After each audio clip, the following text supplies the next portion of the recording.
بسم الله الرحمن الرحيم. مشاهدينا متابعينا في كل مكان عبر قنوات شبكة الإعلام العراقي، السلام عليكم ورحمة الله وبركاته.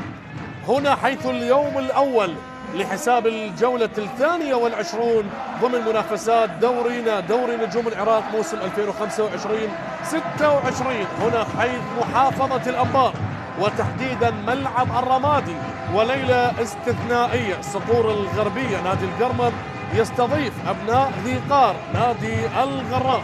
لقاء ما بين كرم الغربية وشجاعة الجنوبيين. إذن القرمة القادم من خسارة أمام أربيل ويبحث عن التعويض، وفريق الغراف كذلك قادمون من خسارة أمام القوة الجوية. إذن أتمنى لكم مشاهدة ممتعة. تحياتي لكم، وحسين سمير معلقا وواصفا لهذا اللقاء. نتمناها بأن تكون مباراة جميلة ما بين الطرفين. هذه ثاني مواجهة تاريخية ما بين الصقور الغربية وفريق السومريون. أيضا المواجهة الأولى انتهت بانتصار القرمة بهدف نظيف سجلها في ذلك التوقيت يوسف أوماروف الذي انتقل من صفوف القرمة إلى نادي الحزم السعودي. اليوم مواجهة مختلفة، اليوم أمسية ونكهة أخرى نتمناها بأن تكون جميلة ما بين الطرفين. أيضا على بركة الله لحظات وتنطلق صافرة الطاقم التحكيمي المكونة من أحمد كاظم حكما أول لهذا اللقاء، يساعد أحمد صباح ومحمد عماد ومحمد كامل حكم رابع. أما بغرفة الفيديو لتقنية الفار واثق محمد وعلي فار. لحظات على بداية أحداث هذه القمة ما بين الطرفين، وهنا تنطلق صافرة البداية من الطرف الأيمن بالألوان البيضاء المعتادة فريق الغراف، ومن الجهة اليسرى بألوانه البرتقالية صقور الغربية فريق القرمة. إذن مدرب فريق القرمة عصام محمد، ثاني مباراة برفقة القرمة بعدما خسر أول لقاء أمام أربيل. وأيضا مدرب فريق الغراف حيدر عبيد هو من يقود فريق الغراف. إذن تشكيلة الفريقين: فريق القرمة بحراسة المرمى ليث ساجد، الخط الدفاعي أيوب مودن، أنور طرخات، هلو فائق وأحمد مكنزي، وبخط المنتصف علي محسن أموري، فيصل سجاد جاسم، مؤمل عبد الرضا، أيمن حسين، أحمد عبد القادر. أما بالنسبة لفريق الغراف بحراسة المرمى إبراهيم عالمة الحارس السوري، والخط الدفاعي حسن داخل، سلمون وحسين فلاح، وكذلك أحمد ناظم والبشير الغرياني، علي خالد، حسين فالح، فدنس كوكو، أحمد الحضري. هكذا هي الأسماء اللي يعتمد من خلالها كلا المدربين، مدرب القرمة عصام محمد ومدرب الغراف حيدر عبيد. هنا تدخل بهذه اللحظات، لازلنا ببداية الدقائق لهذه القمة بعدما انتهت مباراة الطلبة والكهرباء بانتصار الأنيق بثنائية مقابل هدف، وبعدما انتهت مباراة نوروز وأمارة بغداد بانتصار نوروز بهدفين مقابل لا شيء. إذن هذه القمة ما بين صاحب المركز الخامس فريق القرمة برصيد 38 نقطة، وما بين الغراف صاحب المركز العاشر برصيد 29 نقطة. هذا هو حيدر عبيد مدرب فريق الغراف صاحب 46 سنة، هو لاعب دولي سابق، لاعب للمنتخب الوطني، وأيضا لاعب للزوراء والكرف والرفاع البحريني، وأيضا احترف في قبرص وفي إيران، ولعب للنجف وأمانة بغداد. حيدر عبيد اللي درب زاخو والصناعات الكهربائية وديالم وآخرها كان الزوراء. أما هذا عصام حمد صاحب 53 عام اللي استلم الفريق خلفا للإسباني أنطونيو كازولا اللي كان قبل كازولا المدرب أحمد خط. إذن عصام حمد بثاني لقاء له برفقة القرمة بعد بعدما لعب مباراته الأولى وخسر أمام أربيل في الجولة الماضية بنتيجة 3 أهداف مقابل هدفين. هذا الموسم حسام حمد بدأها مع أمانة بغداد، والموسم السابق كان مدربا للزوراء، وبعدها ترك المهمة لحيدر عبيد اللي انتقل بعدها إلى فريق الغراف من الزوراء. إذا استئناف اللعب والكرة بوسط الملعب تصل الآن رأسية لم تكتمل، والأقرب هنا الخط الدفاعي. نتكلم عن الثنائي قلبي الدفاع من المغرب، أيوب مودن وأنور الطرخات. أنور الطرخات اللي سبق وأن كان لاعبا لفريق الزوراء. كرة تصل الآن للخط الدفاعي بهذه اللحظات.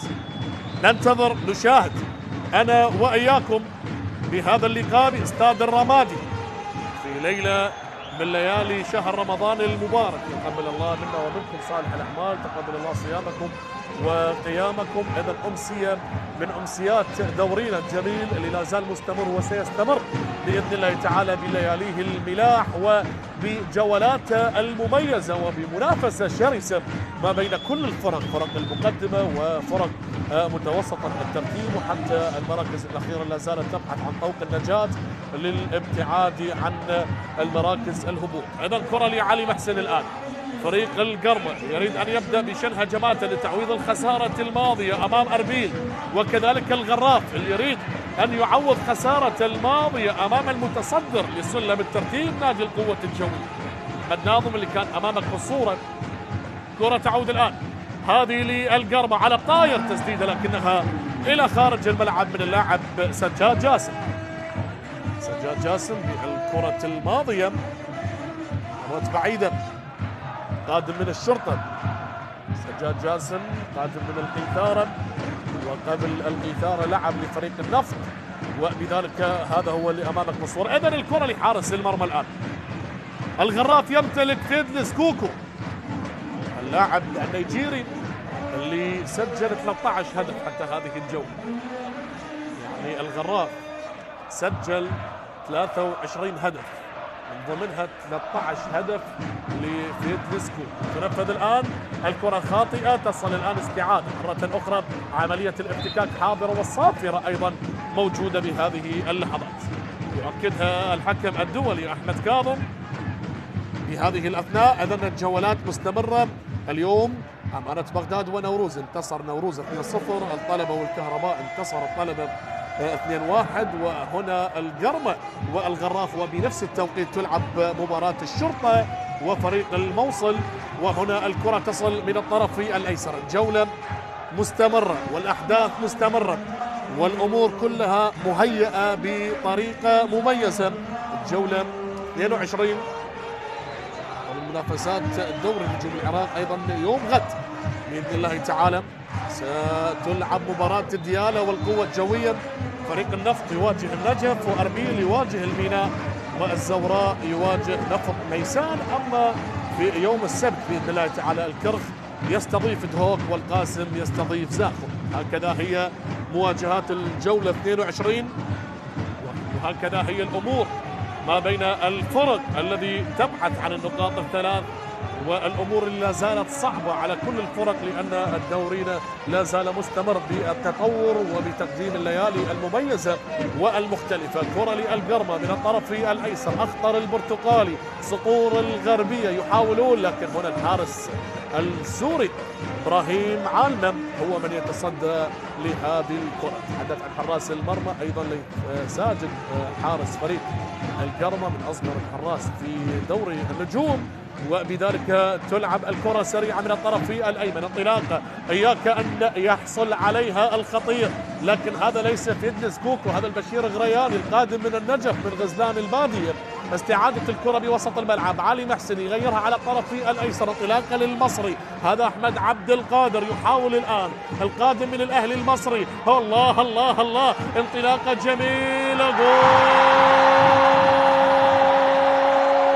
أيمن حسين، وللمباراة الثانية على التوالي. الله على اللقطة، لا يحتفل بل يقرأ سورة الفاتحة تخليدا لشهدائنا الأبرار الذي حلقت أرواحهم إلى السماء عالية رحمه الله تعالى وأسكنهم فسيح جناته. لقطة جميلة من أيمن حسين وهدف أول لصقور الغربية.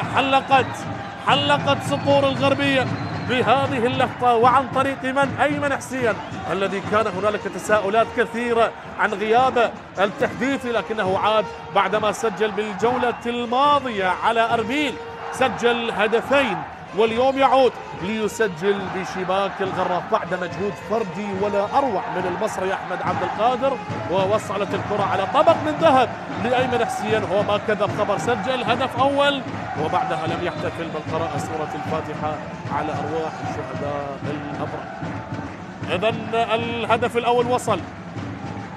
وفي لقطة من اللقطات الجميلة، اللقطات الإنسانية اللي تجمعها الرياضة، شاهدنا أيضا عندما أعلن عن تشكيلة فريق الغراف عبر مواقع التواصل الاجتماعي، أيضا كتب نادي الغراف: أنتم من كتبتم بدمائكم قصة بقاء هذا الوطن وسنبقى مدينين لكم ما حيينا.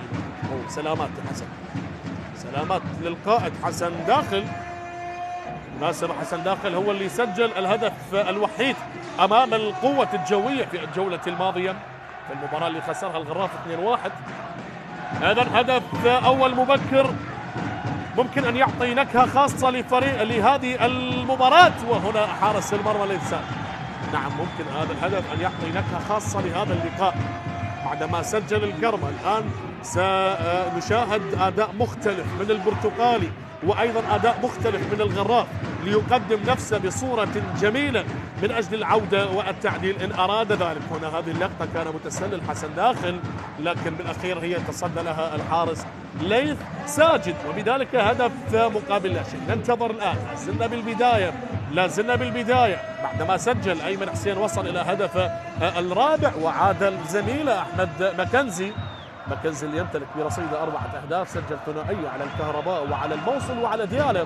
أيمن حسين سجل ركلة جزاء أو ضربة جزاء أمام الميناء وسجل ثنائية أمام أربيل، واليوم يعود للجولة الثانية على التوالي ليسجل اليوم في شباك الغراف. السرعة الآن، لكن الراية موجودة على مؤمل عبد الرضا. أيضا بالمناسبة مؤمل سجل 3 أهداف حتى هذه الجولة، سجل بشباك أربيل والميناء وفريق القاسم.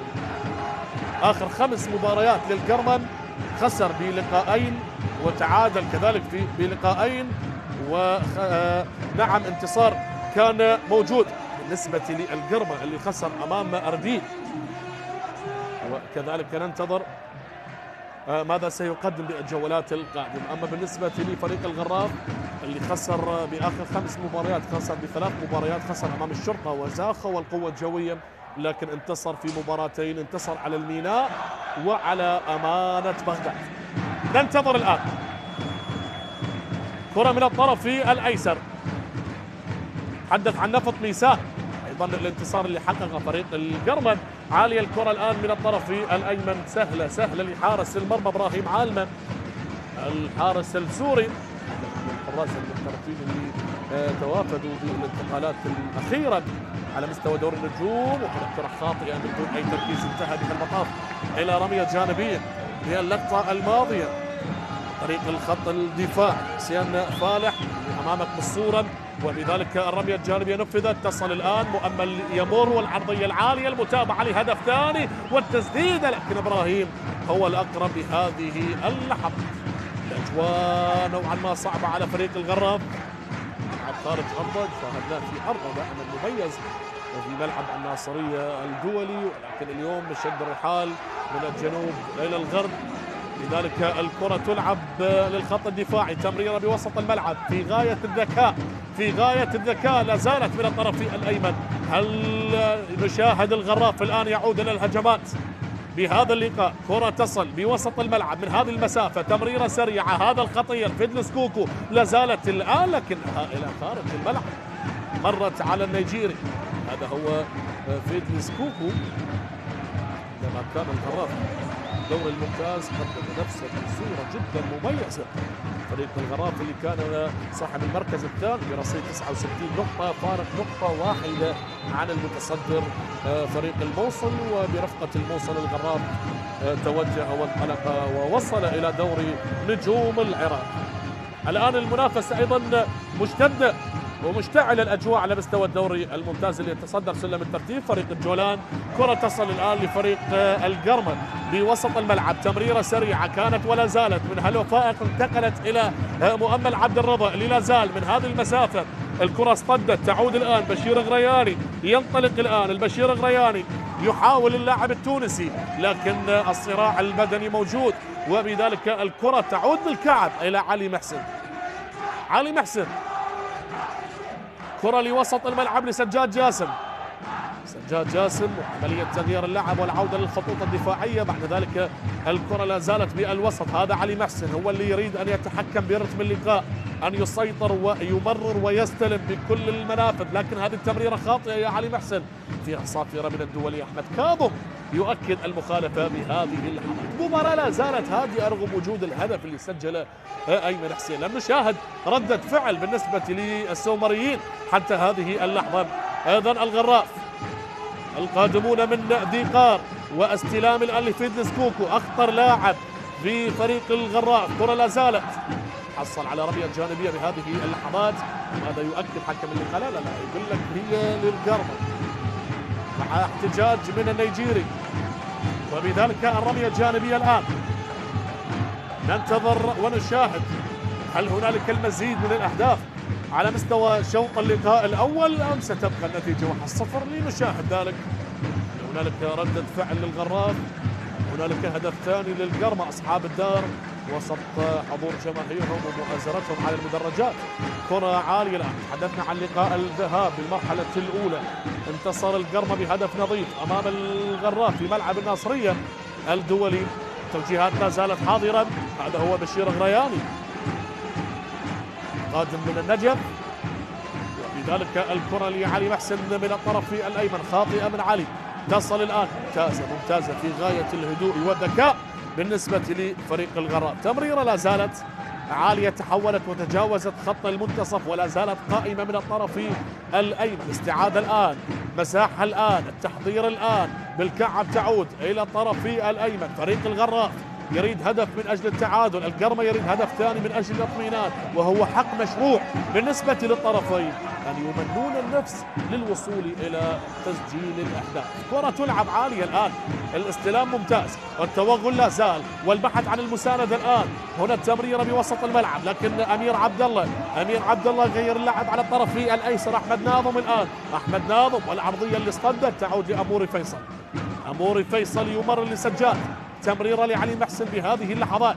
هل يعتمدون على الكرات العالية أو الكرات الأرضية؟ ربع ساعة مرت وهنا انطلاقة سريعة لا زالت. أيمن حسين يحاول، وبذلك الكرة إلى إبراهيم عالمة بهذه اللحظات. أيمن حسين الكل يتمنى بأن يعود إلى مستواه المحمود. نتحدث عن مصلحة منتخبنا الوطني بغض النظر عن المنافسة في دورينا. أيضا أيمن حسين من الركائز المهمة، من التشكيلة الأساسية لمنتخبنا الوطني في مباراة الملحق ستكون أمام سورينام أو بوليفيا بالموفقية بإذن الله تعالى لمنتخبنا الوطني. ونتمنى أن يتحقق الحلم بالتأهل إلى نهائيات كأس العالم. لم يتبقى إلا القليل وهي أيام قليلة من أجل الذهاب إلى المكسيك، والآمال كل الآمال والقلوب والدعم كله مع منتخبنا الوطني. هذا ليث ساجد حارس اللي بدأ يأخذ ثقة، وهنا الكرة تصل بوسط الملعب. هادئين فريق القرمل أمام الدفاع نوعا ما لوسط الملعب لفريق الغراف، لكن لا زال هنالك أوقات كثيرة لنشاهد المفاجآت في هذا اللقاء. ممكن نشاهد الغراف يقلب الطاولة، ممكن القرمل يسجل هدف ثاني ويصعب المهمة على فريق الغراف. هنا الكرة تصل لأيمن حسين صاحب الهدف الوحيد اللي سجله بعد مجهود فردي من المصري أحمد عبد القادر. لا زالت الآن لأموري فيصل، نقل اللعب من اليسار، عالية الكرة داخل منطقة الجزاء، تشتيت الخطر. أموري فيصل وزميله لا زالت من اليمين، تصويب أحمد عبد القادر، لاعب نشط، لاعب سريع، وبذلك الكرة تعود القائد حسن داخل اللي يمرر من الطرف الأيسر. هنا التمريرة وصلت إلى كوكو، مطالبة بالمخالفة من حيدر عبيد على خط التماس، وبذلك تلعب بهذه اللحظات لمسة لا زالت لفريق القرمة. عودة بوسط الملعب، علي محسن الآن، أيوب مودن قادم من صفوف القيثارة، وبذلك الكرة تلعب من الطرف الأيسر. لا زالت الكرة أو غادرت إلى رمية جانبي.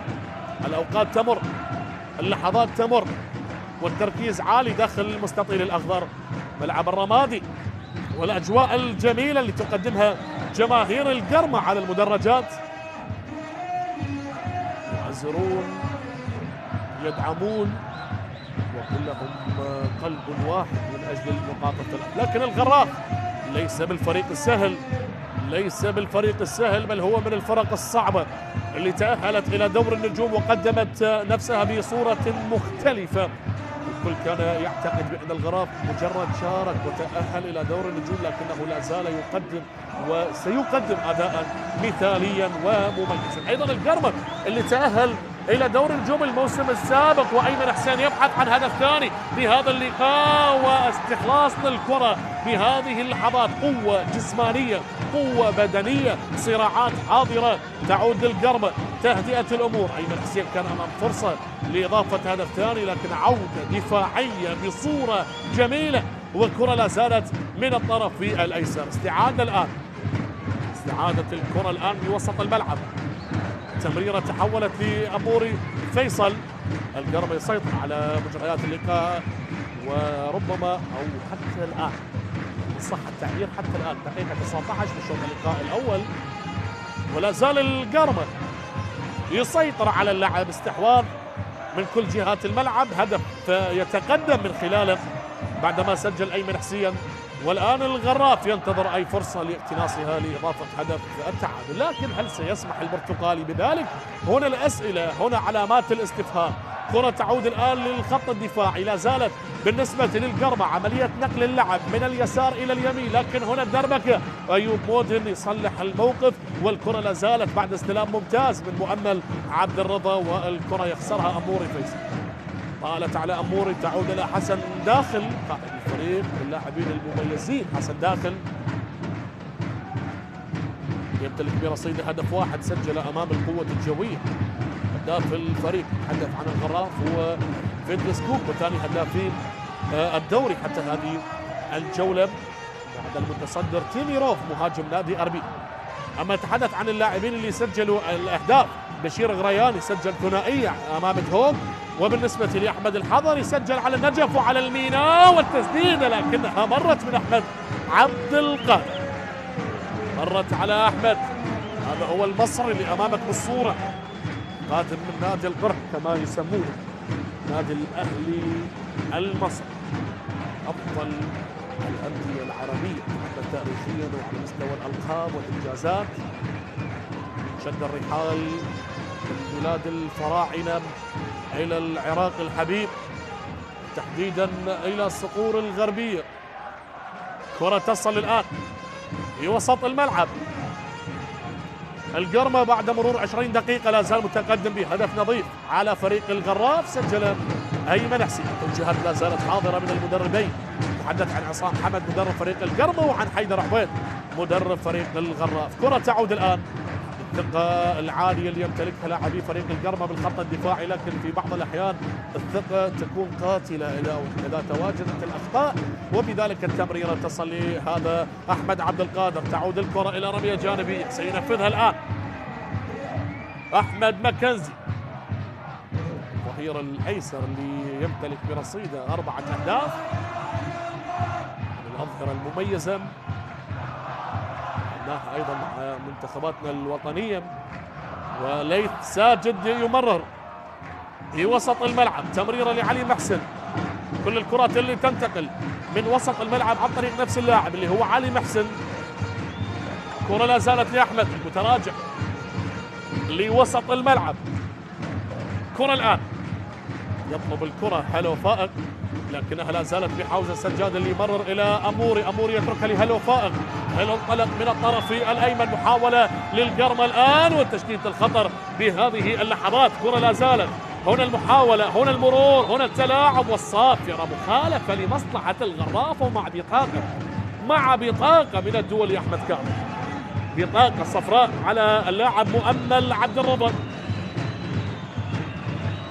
أول بطاقات في اللقاء على اللاعب مؤمل عبد الرضا بعد التدخل باللقطة الماضية على لاعب فريق الغرب. شوفها بالإعادة اللقطة، تدخل على أمير عبد الله، ولذلك حكم اللقاء أحمد كاظم كان قريب جدا وأكد المخالفة ومعها بطاقة صفراء على اللاعب مؤمل عبد الرضا. إبراهيم عالمة بكرة لا زالت لفريق الغراف، غادرت أو لا على ما يبدو. نعم غادرت، المباراة لا زال فيها الكثير والكثير، الكل يتساءل، الكل يشاهد.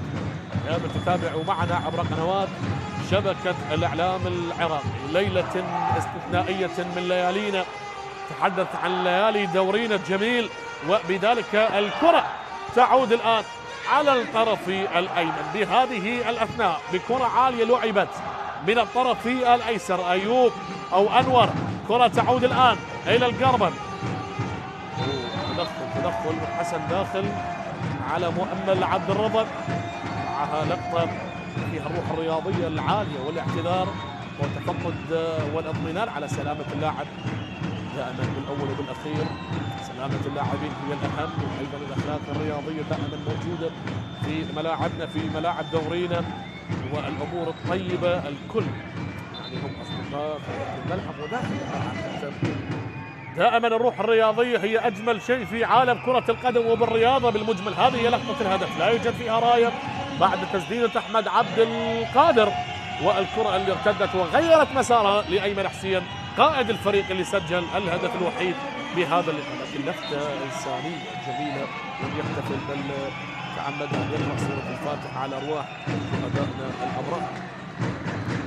إذن هذه هي فرحة جماهير القرمة، أبناء الغربية على المدرجات يقدمون أجمل اللوحات الجميلة، وبذلك دائما ما نردد ونقول بأن الجماهير هي فاكهة الملاعب، وأجمل شيء في ملاعبنا هي الجماهير. شوفوا عدد الجماهير وشوفوا الكل مستمتعين هذه ليلة رمضانية وأمسية رمضانية مميزة من الليالي الرائعة اللي تقدم ضمن منافسات دورينا دوري نجوم العراق لهذا الموسم، موسم 2025-2026. من يكون البطل؟ الكل يتساءل. لا زال هنالك جولات كثيرة، اي نعم، لكن المنافسة لا زالت مشتعلة ما بين الفرق المقدمة. لا نتعرف على البطل بعد، لا زالت جولات كثيرة، والكل يتساءل بعدما حقق الإثارة 4 ألقاب على التوالي، سوبر هاتريك دوري، هل نشاهد بطل جديد يضاف إلى سلسلة الأبطال بليالي دورينا، أم نشاهد المفاجآت؟ منافسة الآن مشتعلة ما بين القوة الجوية تصدر سلم الترتيب وبين الوصيف فريق الشرطة، والآن الطلبة أصبح المركز الثالث بعد الانتصار على فريق الكهرباء قبل دقائق قليلة من بداية هذا اللقاء. لذلك المنافسة مشتعلة، الكل يبحث أن يقدم نفسه. يعني جولات كثيرة شاهدنا فريق أربيل كان هو متصدر لسلم الترتيب، لكن بعدها تغيرت الأمور، والآن القوة الجوية هو من يتصدر. هنا استلام ولا أروع، الله الله الله، استلام جميل عن طريق أحمد ناظم، لكن الكرة قطعت باللقطة الماضية. أيمن حسين محطة ممتازة، وأموري فيصل فقد التوازن والقوة البدنية، تفوقت باللقطة الماضية أمام من؟ أمام اللاعب حسين فالح. اسمع اسمع اسمع اسمع جماهير القرن، الله على النغمات، على اللحن الخاص بأهالي الغربية الأعزاء. هذه اللقطة أحمد ناظم ومؤمل عبد الرضا، لكن حكم اللقاء واستئناف اللعب، وهنا الكرة سهلة للحارس أو للحارس عفوا ليث ساجد. ليث ساجد بكرة تصل لأيوب مودن، تغيير اللعب بوسط الملعب. الآن يحتاجون للتركيز العالي. تحدث عن فريق الغراء، هو مندفع في وسط الملعب وبذلك يترك مساحات، هذا ما نشاهده، وفريق القرمة يريد استغلال هذه المساحات بكرة غيرت مسارها وتحولت إلى رمية جانبية، رمية تماس. هذا حسن داخل قائد الفريق، اللاعبين المميزين. حسن داخل، لذلك الكرة تصل من الطرف الأيمن. لا زالت الأجواء مميزة وقريبين من الدخول بالنصف ساعة الأولى من هذا اللقاء. كرة للقرمة، أحمد كاظم قريب ويقول لك العب أيمن حسين باليسار. أوه الله، لا لا لا لا، ماذا ماذا ماذا ماذا ماذا يا أحمد كاظم، ماذا يا أحمد كاظم؟ أطلقها باليسار أيمن حسين. هل هي هدف أو لا؟ هل هي هدف أو لا؟ الكل يتساءل، الكل يتساءل. وهنا الأعصاب، والأعصاب لا زالت. شوف اللقطة، شوف اللقطة. هل الهدف صحيح أو لا؟ هل الهدف صحيح أو لا؟ أيمن حسين، الله الله الله الله الله. تشيكن جول، تشيكن جول. مخالفة على ما يبدو، مخالفة على ما يبدو. أحمد كاظم حديث مع غرفة الفيديو مع الدول، يوثق محمد وعلي فاضل. تشيكن جول، أيمن حسين يطالب بالهدوء. يمكن هدف جميل، هل احتسب أو لا؟ ننتظر. هو يقول لك انتظر، حكم اللقاء أحمد كاظم يقول لك انتظر. لهجتنا الدارجة يعني الهدف جميل صراحة. وأيضا بنفس الطريقة هي بدأت عن طريق المصري أحمد عبد القادر، وبعدها صوبها أيمن حسين. ننتظر القرار. الكل يتساءل. حسن داخل يتدخل قائد فريق الغراف، والكل يتساءل ما هو القرار؟ هل الهدف صحيح أو لا؟ انتظر. هذا ما يقول الدولي أحمد كاظم. حديث، خليه يسمع الحديث مع واثق محمد وعلي فاضل. هو يبتسم الأجواء واللحظات. شوف هذه اللقطة. تشيكن جول لا زال بانتظار واثق محمد بغرفة الفيديو. عملية السحب على ما يبدو لا زالت هي اللقطة. تقنية الفيديو موجودة، والكل سيأخذ حقا بعد التأكد من الحالة. اسمع الجماهير، هو بنفسه سيذهب على ما يبدو. إذن نشاهد أحمد كاظم بنفسه يذهب لمشاهدة الحالة. هنا حديث الكباتن، حديث القائدين. هذه اللقطة لم يتردد على ما يبدو أحمد كاظم أو لا. الآن شاهدها، الآن يشاهدها، الآن في تركيز عالي من الدولي أحمد كاظم. هذه اللقطة وأيضا الحديث لا زال مع الزملاء الطاقم التحكيمي بغرفة الفيديو واثق محمد وعلي فاضل للتأكد من الحالة. هل هنالك مخالفة للغراف؟ هل هنالك عرقلة من اللاعب أحمد عبد القادر؟ أم كان هنالك تدخل طبيعي؟ خلينا نشوف. قدمت بصورة مميزة أحمد عبد القادر لأيمن حسين، ثم بعد ذلك باليسار صوبها. ما هو القرار؟ نشاهد. نعم، مخالفة تدخل من أحمد عبد القادر، لكن هدف جميل صراحة لم يحتسب، هدف أبيض. أيمن حسين سجل هدف لكن لم يحتسب لأن هنالك مخالفة من أحمد عبد القادر على لاعب فريق الغراف. هذه اللقطة بعد العودة والتأكد من غرفة الفيديو وبمشاهدتها من حكم اللقاء أحمد كاظم. إذن لا زالت النتيجة 1-0. أيمن حسين يريد أن يعود إلى مستوياته المميزة. كرة عادت الآن. أيمن حسين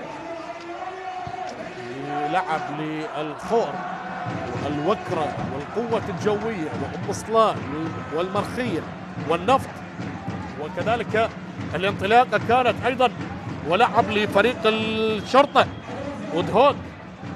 هنا الكرة تعود من الطرف الأيسر عن طريق لاعبين القرمة. الدوران ممتاز يا جماعة، هذا لاعب مميز أحمد عبد القادر من اللاعبين المميزين، وبذلك الكرة لا زالت من الطرف الأيسر. القرمة أخطر، القرمة أقرب، وممكن نشاهد هدف ثاني بالدقائق القادمة إذا بقى فريق القرمة بهذا الأداء. هنا احتجاج أيضا، لا زالت الكرة عالية والمخالفة يؤكدها حكم اللقاء أحمد كان. سلام، أوه أوه أوه أوه، سلامات سلامات سلامات. سلامون الكاميروني. لا نتمنى مشاهدة الإصابات بهذا اللقاء. هذه هي اللقطة، سلامون وعملية السقوط على الظهر باللقطة الماضية. دكة البدلاء أيضا تنتظر لاعبين مميزين ينتظرون على الدكة، تحدث عن كلا الفريقين. إذن الكرة لا زالت وتتحول من خلالها إلى رمية جانبية. جماهير الغراف كل الآمال على النيجيري فيدلس كوكو، وجماهير القرمة يريدون أيمن حسين بأن يسجل المزيد والمزيد، والكل يبحث أن يغني على ليلى. إذا رمية تماس، رمية جانبية بهذه اللحظات. كما ذكرنا لكم بأن هذه المباراة تلعب وبنفس التوقيت أيضا تلعب لقاء الموصل وفريق الشرطة اللي لا زالت من دون أهداف حتى هذه الدقيقة. إذن بالكعب جميلة الكرة، لم تغادر بعد، لم تغادر بعد. انطلاق الآن، هلو فائق، والكرة إلى رمية جانبية. رمية تماس بهذه اللحظات لعبت بصورة سريعة وعملية تشتيت الخطر وصلت بوسط الملعب لمصلحة فريق الغراف. انطلاقة وتمريرة باليسار، هذه خطيرة للغراف. لا زالت الآن البشير غرياني، صراع بدني يتفوق من خلال مكنزي، أحمد حسن مكنزي. تعود الكرة للخط الدفاعي وإلى رمية جانبية لفريق القرمة. مباراة جميلة يعني حتى هذه اللحظة، يعني متكافئة من ناحية الأداء مع خطورة نسبية لفريق القرمة، لكن من نتائج القرمة هدف والغراف لا شيء. نتكلم بالنتائج، بالأرقام، بالإحصائيات، استحواذ، سيطرة، خطورة يعني لفريق القرمة. كرة بالوسط الآن تتحول بانطلاقة، هذا السريع أحمد عبد القادر، لكن يواجه بالخط الدفاعي. نعم كان موجود اللاعب حسين فلاحي. نعم كرة عالية الآن، لا زالت قائمة، متابعة للعب. حسين فلاح يخسرها وتعود لفريق القرمة. انطلاقها لا زالت بوسط الملعب، وهنا البحث عن تمريرة لمؤمل، مؤمل يتركها لأيمن، لم تصل، وبذلك ليث ساجد هو الأقرب. تلعب الآن، هذا أيوب مودن اللاعب المغربي اللي لعب للشرطة، أيوب مودن، وأيضا لعب للفتح. وبذلك الكرة تصل بوسط الملعب. هنا استرجاع الكرة من علي محسن، تمريرة لا زالت على الطرف الأيسر. الكل يبحث بأن يقدم نفسه. تحدثنا عن اللاعبين القادمين من الشرطة، من اللاعب سجاد جاسم وأيضا أيوب مودن من لاعب الشرطة. أيضا نتكلم عن علي محسن القادم من الزوراء. كرة من الطرف الأيمن، سجاد بهذه اللحظات. الله على المرور أحمد الآن، الله شوف التلاعب، يا عيني يا عيني،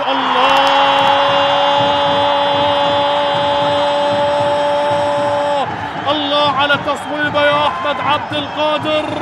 هو المصري من بلاد الفراعنة، قادم من الأهل المصري لصقور الغربية ليسجل هدف عالمي عالمي عالمي عالمي عالمي عالمي. نعم هدف عالمي من أحمد عبد القادر بعد مهارة فردية ومرور وتلاعب وتصويبة جميلة. نعم يسجل من خلالها ثاني أهداف فريق القرمة بعد مجهود فردي ولا أروع. شوف يا الله يا الله يا الله يا الله يا الله على المرور والتصويبة. يا ساتر على التصويبة، يا ساتر على الدقة والتصويب الجميل. وبذلك هدف ثاني، هو نجم اللقاء حتى هذه اللحظة، صنع هدف، سجل هدف، ولا زال يقدم مهارة فردية من أروع ما يكون. إذن أحمد عبد القادر يفتتح شريط الأهداف مع القرمة ويسجل ثاني أهداف صقور الغربي. تلعب الآن، مهمة تزداد صعوبة على فريق الغراف. ضربة ركنية الآن على هدف جميل من أحمد عبد القادر. الآن ماذا سيفعل حيدر عبيد؟ ماذا سيفعل حيدر عبيد مدرب فريق الغراف بعد تلقيه ثنائية خلال 35 دقيقة؟ هنا الليث ساجد والتوجيهات اللي لا زالت حاضرة، الكل ينتظر، الكل يترقب، الأنظار كل الأنظار لفريق الغراف. هل بإمكانه إضافة الأهداف أم ستبقى الأفضلية للبرتقالي؟ سريع الكرة الآن تنفذ بهذه اللحظات، مباراة مشتعلة. هل هناك غزارة تهديفية؟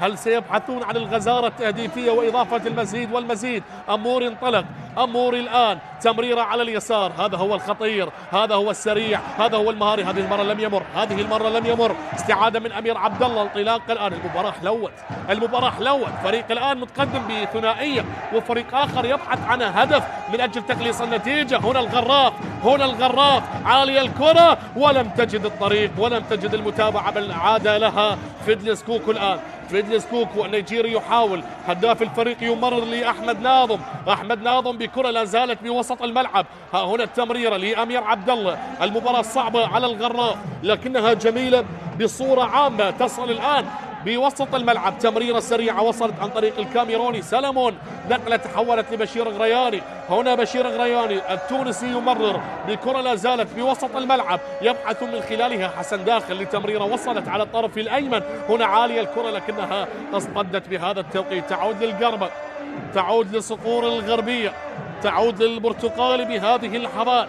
سريع الكرة لعبت، أيمن حسين يتدخل بقوة الجسمانية وتمريرة لا زالت للبرتقالي من الطرف الأيسر. إذن انطلاقة لا زالت حاضرة بهذا التوقيت. وهنا المحاولة ليس بكل مرة يا أحمد عبد القادر يريد أن يمر ما بين أكثر من 3 لاعبين لكنه لم ينجح هذه المرة. لاعب مهاري، لاعب سريع، نعم، لكن نشوف أيضا الجنسيات المختلفة المتواجدة مع فريق القرمة. اللاعب المصري أحمد عبد القادر، أيضا البحريني اليحمدي، وبذلك أيضا اللي بدأ معهم الموسم الأردني علي علوان وبعدها ترك الفريق. وأيضا نتحدث عن باقي الجنسيات، أيوب مودن، النور طرخات من المغرب، وبذلك لا زلنا نشاهد أيضا البرازيلي تياغو ليونكو اللي هو على دكة البدلاء.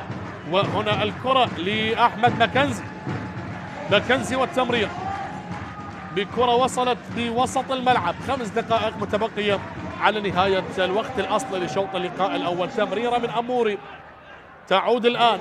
شوف التحركات اللي لا زالت من دون كرة بهذه اللحظة. تمريرة على الطرف الأيسر الآن بوسط الملعب، تعود للخط الدفاعي لفريق القرمة، متقدمين بفارق هدفين، وهدوء وثقة عالية حتى هذه اللحظة أمام الغراف اللي لا زال يبحث أن يجد الطريق. وبذلك الكرة تعود مع دوران علي محسن يتحصل على المخالفة بهذه اللحظات. كرة تلعب إلى أمور فيصل، هذا علي محسن قادم من الزوراء بكرة لعبت على الطرف الأيسر بالوسط. الله الله، لا زالت انطلاقة. هل فائق الآن لهدف ثالث لكنها ضاعت على أيمن حسين. لا زالت لم تغادر. يبحث القرمة عن هدف ثالث بهذه اللحظات. السرعة، المصري السريع، المصري الممتع، تصويب، هدف، جول أو لا لا لا لا لا. أوه، ماذا يقدم القرمة اليوم من أداء مميز.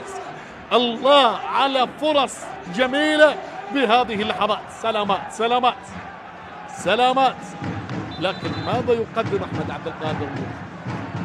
ماذا يقدم المصري أحمد عبد القادر بهذا اللقاء أو بشوط اللقاء الأول بالأحرى؟ سلامات لماكنزي. نشاهد الآن هذه هي اللقطة للعرضية اللي وصلت من على فائق وابتعدت من أيمن حسين.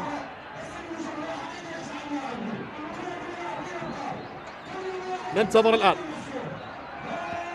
بالمشاركة الثالثة. نعم، أحمد عبد القادر تمكن من إضافة أول أهدافه مع فريق القرمة هذا الموسم.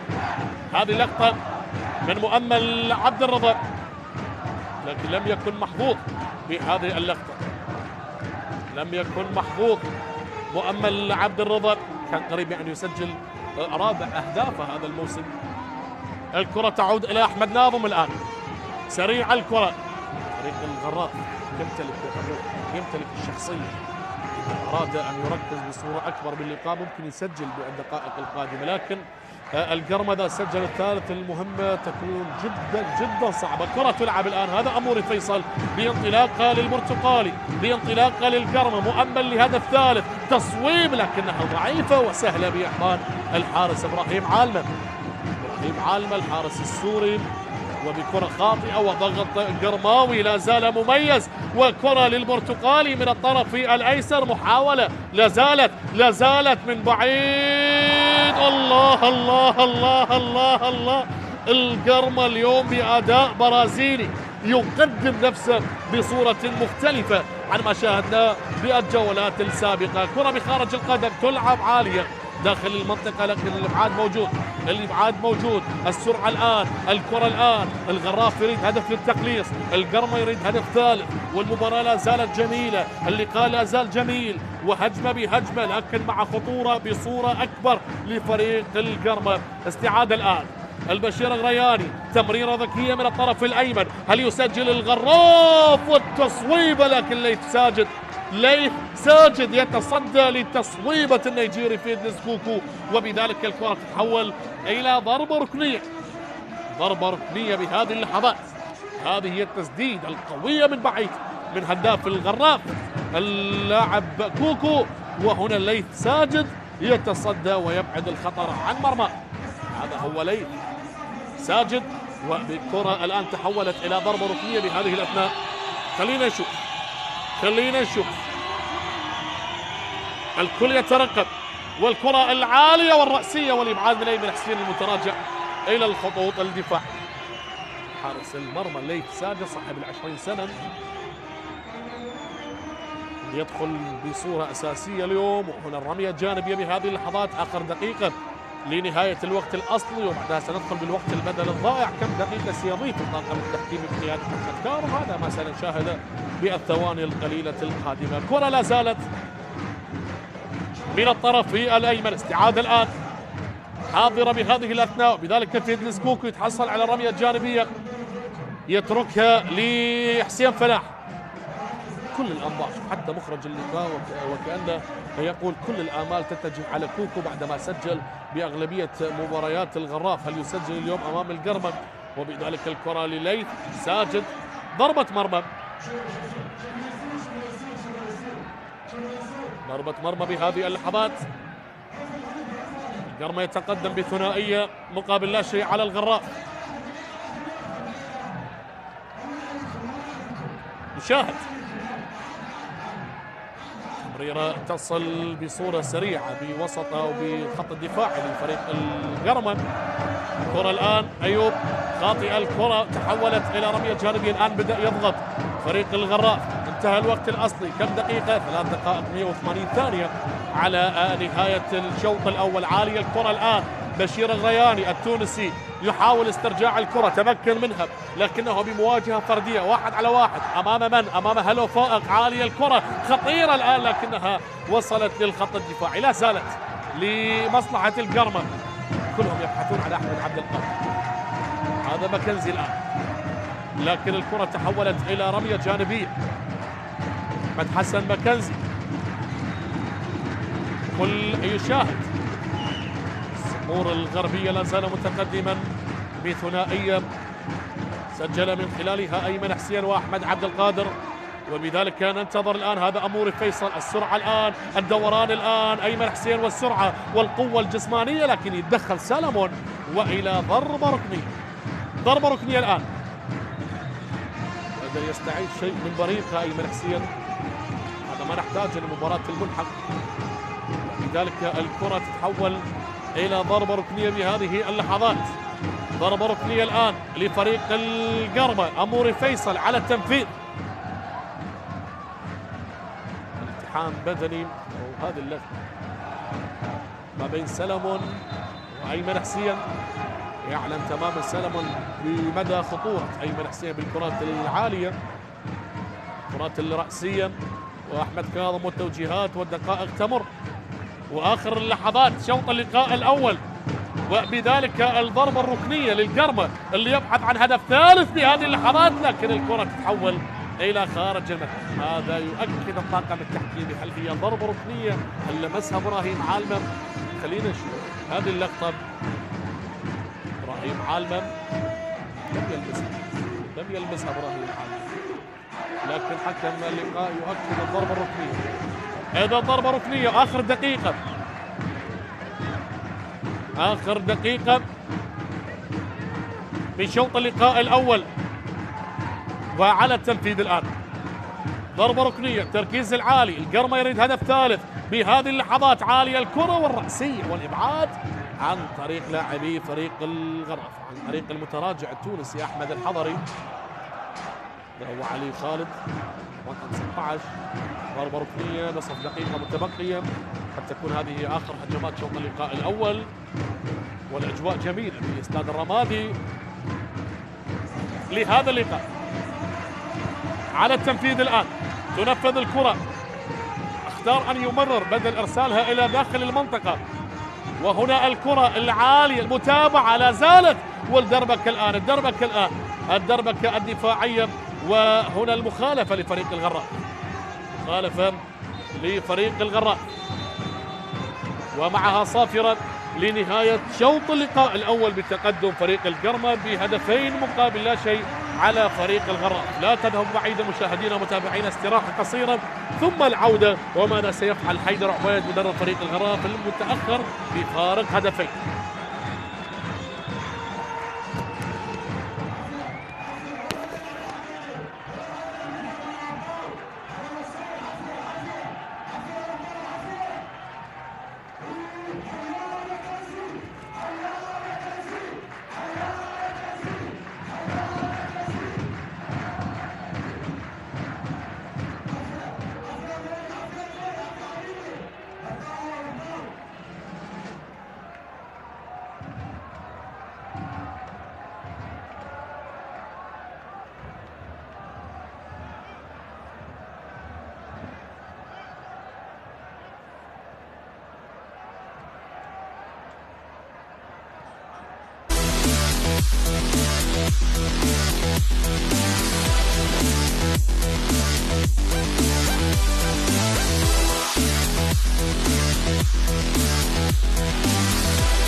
محاولة الآن، مسس، معروفي، غيث، عالية رأسية، الله للأنيق، مسوبة، سايمون برأسية رائعة بشباك نادي القاسم. سجل الطلبة الأنيق عن طريق سايمون مسوبة يسجل ويفتتح التسجيل للطلبة. لاحظ الكرة، معروفي، الله للطلبة للأنيق. ذكرنا بالكبير حسين سعيد، ذكرنا بعلاء كاظم وبأهدافه الجميلة. الله ذكرنا بيونس، ولو يونس لعب موسم وحيد اعتقد للطلبة في آخر لقب 2001. ذكرنا بالأسماء الجميلة للطلبة للأنيق.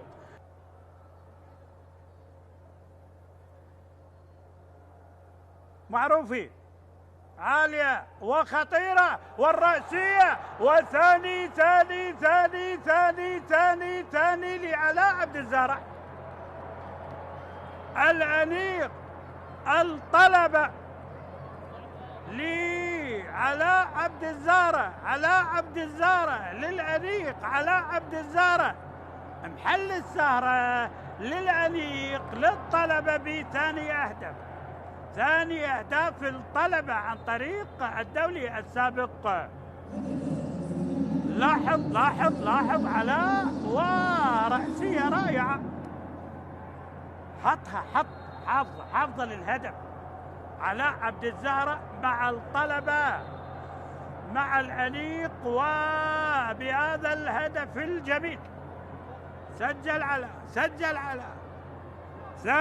ثاني للأنيق، ثاني للطلبة، خلاص أمنوا النتيجة. حكم المباراة يطلب من الجميع المغادرة، ونحن نقف على أعتاب ركلة الجزاء التي يتقدم إليها محمد قاسم. محمد من أجل فرحة في المعقل. الله،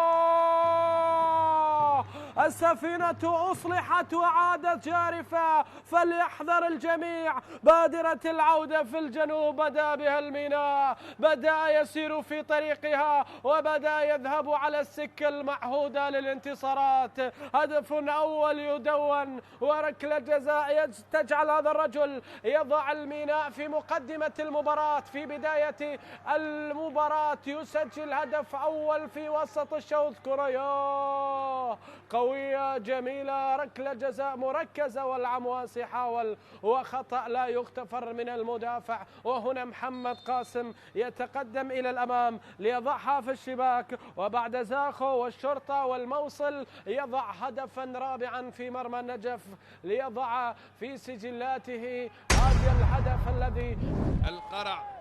أن يتقدم المغربي، أن يفتتح التسجيل أمانة بغداد. تأتي هنا التحضير، هنا العرضية، وهنا الراسية لا زالت مستمرة، وهناك صافرة وخطأ. صافرة حكم المباراة نعم تشير لخطأ بعد التدخل، وهنا يبدأ الاعتراض من اللاعب كمال. هذا التدخل نشوفه بنعاته. شاهد هنا الارتقاء وهنا الرأسية، وكمال القرع هل اشترك مع الحارس أمجد رحيم. شاهد هذه الإعادة. كانوا يظنون بأن هنالك تسلل، ولكن لا وجود للتسلل بعد المرور بهذه اللقطة وبعد هذه العرضية. اشترك اللاعب كمال القرع مع الحارس وسقط أمجد رحيم أرضا بهذه اللقطة بعد ما عبرت براسية اللاعب منتظر عبد السادة. نعم بالكعب للخلف أسكنها المرمى بهذه الطريقة، وارتدم أو اصطدم الحارس في ظهر اللاعب، كان يعطي ظهره للحارس. وبالآخر قرار حكم المباراة باحتساب الهدف الأول لنادي أمانة بغداد. إذن أول أهداف المباراة ملعوبة لنفط ميسان. تقدم ما بين ديمي وداوود. جول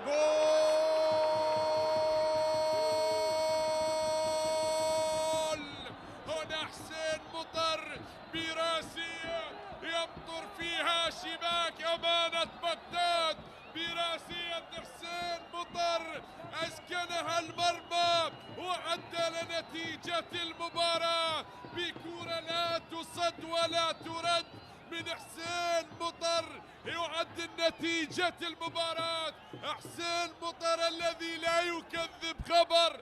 بعد أن أتت الكرة عالية ارتقى عاليا وأسكنها الشباك بهدف يعدل نتيجة المباراة قبل نهاية أحداث الشوط الأول. وضعها في الزاوية البعيدة لمرمى الحارس عمار علي. نعم هي بسقف المرمى وصعبة جدا كانت على الحارس عمار علي. تعدل نتيجة المباراة وتعيد المباراة. الهدف الثاني غاب عن أجواء المباراة. لا لنفط ميسان. الله،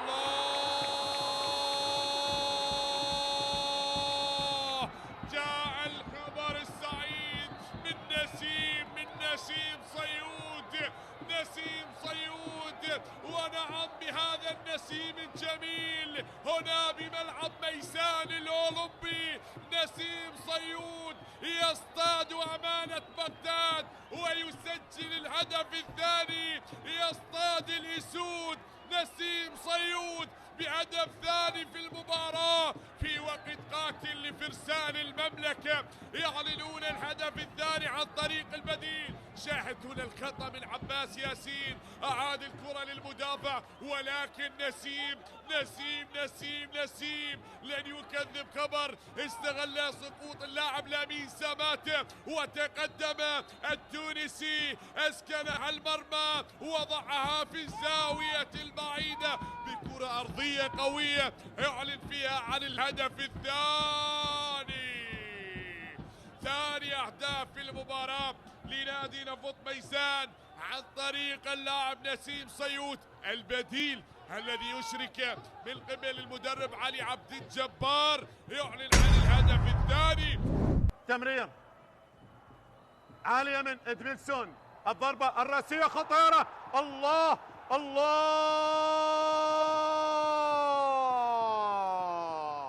الصقور لمواصلة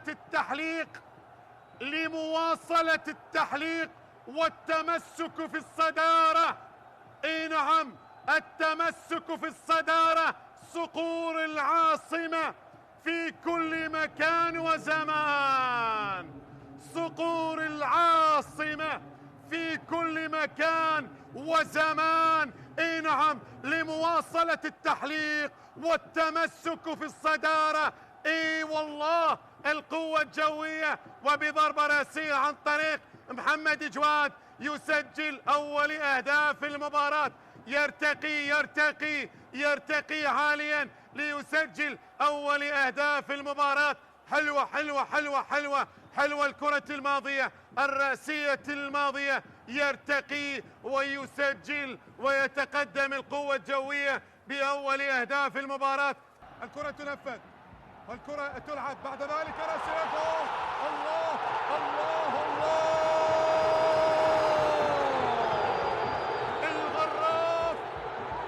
الغراف، هدف للسومر الغراف، هدف لأبناء ديقار الحضارة، هدف لأبناء ديقار الحضارة وسومر وغور، هدف التعادل.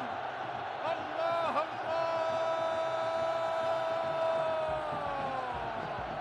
حسن داخل يدرك التعادل. هذه الكرة الرأسية، هذه كرة كوكو على الطاير، وبعد ذلك الضربة الرأسية تأتي من حسن داخل ليدرك التعادل، ليسجل التعادل. 1-1 المباراة الآن. كرة وصلت لوقاع يحاول فيها، وقاع يمرر، تبادل الكرات، هذه خطيرة للقوة الجوية. الله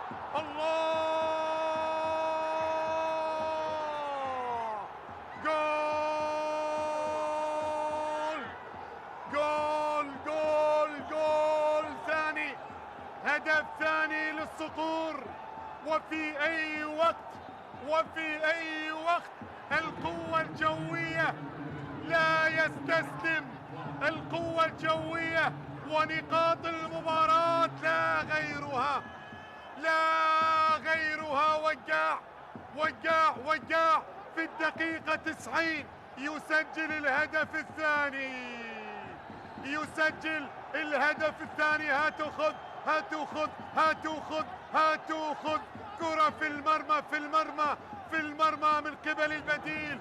وقاع خلصها، وقاع في الدقيقة 90، وقاع تقدم، وقاع توغل، وقاع سدد، وقاع صوب وسجل الهدف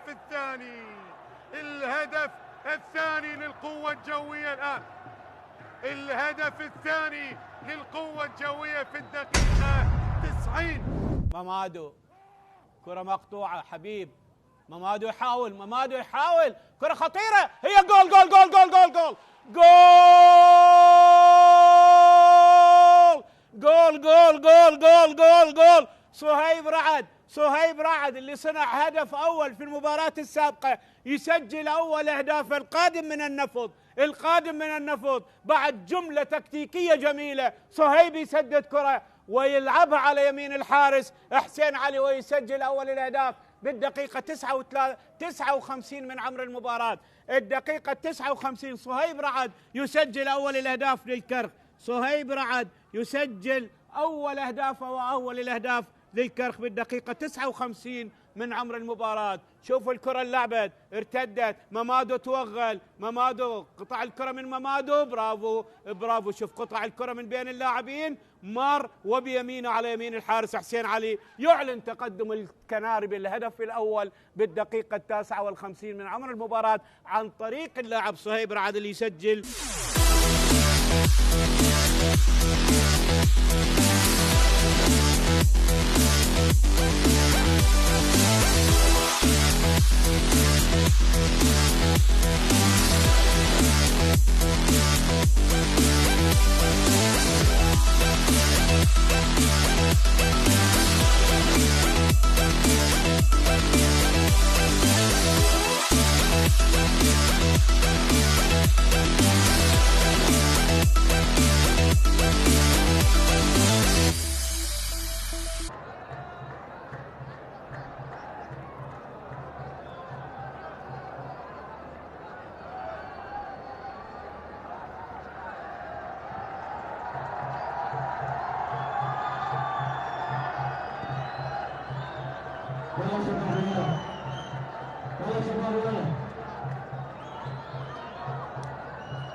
إذا مشاهدينا متابعينا في كل مكان عبر قنوات شبكة الإعلام العراقي، أجدد التحية أنا لكم حسين سمير معلقا وواصفا لهذا اللقاء. إذا شوط أول انتهى بتقدم القرمة بهدفين مقابل لا شيء بإمضاء أيمن حسين، وكذلك أحمد عبد القادر المصري سجل ثاني أهداف فريق القرمم بشوط اللقاء الأول. الآن صافرة شوط اللقاء الثاني تنطلق من الدولي أحمد كاظم للإعلان عن بداية 45 دقيقة أخيرة متبقية ما بين صقور الغربية فريق القرمة وما بين فريق الغراف السومريين اللي أجرى تغييرات المدرب حيدر عبيد من أجل إيجاد الحلول. هل هنالك عودة بالنسبة للقادمين من ذقار أم سيبقى التفوق لأصحاب الدار؟ وهنا صقور الغربية نشاهد ونترقب 45 دقيقة تفصلنا لمعرفة ماذا تخبئ لنا هذه المباراة. ها هنا اللقطة ما بين أحمد الحضري اللاعب التونسي وما بين المغربي أيوب مودن، أو هذا أنور الطرقات كذلك هو مغربي. إذن الكرة تلعب من الطرف الأيمن، أجواء جميلة في ملعب الرمادي، الجماهير الحاضرة اللي تقدم أجمل الهتافات وأجمل الكلمات بداية قبل صافرة البداية. كانوا يرددون يا هلا بالضيف يا 100 هلا، كترحيب لجماهير فريق الغراف الحاضرة اللي دائما لها بصمة خاصة هذا الموسم في دور النجوم. جماهير الغراف بملعب الناصرية الدولي دائما ما تمتلئ المدرجات ويقدمون لنا صورة استثنائية عن ملاعبنا وعن جماهيرنا. ولا زال دورينا مستمر وسيستمر بإذن الله تعالى في هذه الأجواء المميزة، الأجواء الرائعة. نسأل الله الباري عز وجل بأن يستمر الأمن والأمان على عراقنا الحبيب. إذن أكبوتشو أول المشاركين بشوط اللقاء الثاني. أنيس المعاري كذلك اليمني شارك بهذا اللقاء. التغييرات والإضافات اللي أجراها المدرب حيدر عبيد بإضافة حسين طارق، أيضا غادر سلمون، وكذلك اللاعب حسين فالح، شارك مصطفى ناظم وأنيس المعاري. هكذا هي الإضافات، هكذا هي التغييرات عن طريق المدرب حيدر عبيد. وبذلك الكرة تصل بوسط الملعب. انطلاقة لا زالت، كل البحث بأن نشاهد المزيد من الأهداف في الشوط الثاني، لكن لمن؟ من يسجل؟ هل هم الغراف أم هل هم فريق القرمة؟ عودة لفيدلس كوكو الآن، الخطير عدى، الخطير مر، هذا النيجيري فيدلس كوكو، الله تلاعب، تمرير، تحضير والمطالبة بالصافرة، لكن أحمد كاظم يقول لك العب واستمرارية اللعب. نشاهد سلامات لكوكو، سلامات لفيدلس كوكو، لاعبين المميزين، موسم ثاني مع فريق الغراف، وهو سبق وإن كان لاعبا لفرسان المملكة، مثل فريق نفط ميسان. تشيكينج بينالتي، خلينا نشوفها بصورة أوضح. هذه اللقطة، ها هنا التلاعب، هنا هل كان التدخل موجود أو لا؟ هذه اللقطة علي محسن وكوكو، وحكم اللقاء يقول اللعب بعد العودة والحديث مع واثق. نعم، حسين فلاح ايضا اللي غادر مع علي خالد وشارك حسين طارق. واكبوتشو لاعب من التوغو قادم من النجف مع البشير غرياني عندما كان لاعبا للنجف. ايضا اكبوتشو لعب لفريق النجف والان هو في صفوف الغراف. كرة بوسط الملعب، فريق الغراف يحاول الان، اذا سجل باول ربع ساعة ممكن نشاهد عودة للغراف، خلينا نشوف. لكن مع هذا الضغط والاداء المميز لفريق القرمة كل شيء وارد. هذا انيس المعاري اليمني انطلق، لكن حكم اللقاء يطالب باستمرار اللعب، والكرة ابعدت عن طريق ايوب مودن. عالية الكرة بوسط الملعب، مطالبة بالمخالفة من ايمن حسين. حكم اللقاء يطالب باستئناف اللعب او باستمرار اللعب. كرة لا زالت لحسن داخل بوسط الملعب، تغيير اللعب لحسين طارق اللي شارك كبديل بشوط اللقاء الثاني. هذا هو انيس المعاري، يلعب كرة عالية رأسية وإبعاد على مرتين، لكن هنا الاستلام لمؤمل عبد الرضا، محاصر أمام من؟ بشير غرياني. لم تغادر، لا زالت قائمة، لا زالت، لكن هنا الصافرة حضرت على ما يبدو بهذه الأثناء. هذا مؤمل عبد الرضا،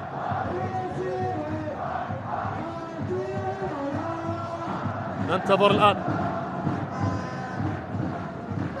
ونشاهد ماذا يخبئ لنا شوط اللقاء الثاني، وهذا في جعبة المدربين عصام حمد وحيدر عبيد. عصام حمد في موقف يعني سليم، متقدم بفارق هدفين حتى هذه اللحظة، لكن خلينا ننتظر، خلينا نشوف. هذه الكرة تلعب على طرف الايسر، هذه انطلاق الآن فريق الغراف يريد ويبحث أن يسجل هدف تخليص النتيجة. تمريرة ممتازة، لكن تدخل كان موجود عن طريق اللاعب ماكنزي، أحمد حسن ماكنزي. 4 أهداف، وأيضا أيمن حسين 4 أهداف، وبذلك الكرة لعبت واستلام بوسط الملعب. انطلاق الآن لعلي محسن اللي يرسل كرة عالية لأحمد عبد القادر المصري الجميل، المصري المهاري. لا لا لا لا لا لا لا لا لا لا لا لا لا لا يا أحمد عبد القادر على هذه المراوغة وعلى هذا الأداء المميز. إذن مصطفى ناظم اللي شارك بشوط اللقاء الثاني، شوف اللقطة، شوف التمريرة، شوف قراءة اللعب، وشوف المرور من بين الأقدام أمام أكبوتشو.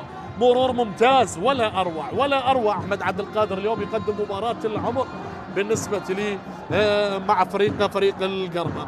أداء ولا أروع، وبذلك الكل ينتظر والكل يترقب والكل يشاهد في هذه الليلة الاستثنائية الجميلة اللي لازلنا نشاهدها أنا وإياكم مشاهدينا متابعينا في كل مكان عبر قنوات شبكة الإعلام العراقي.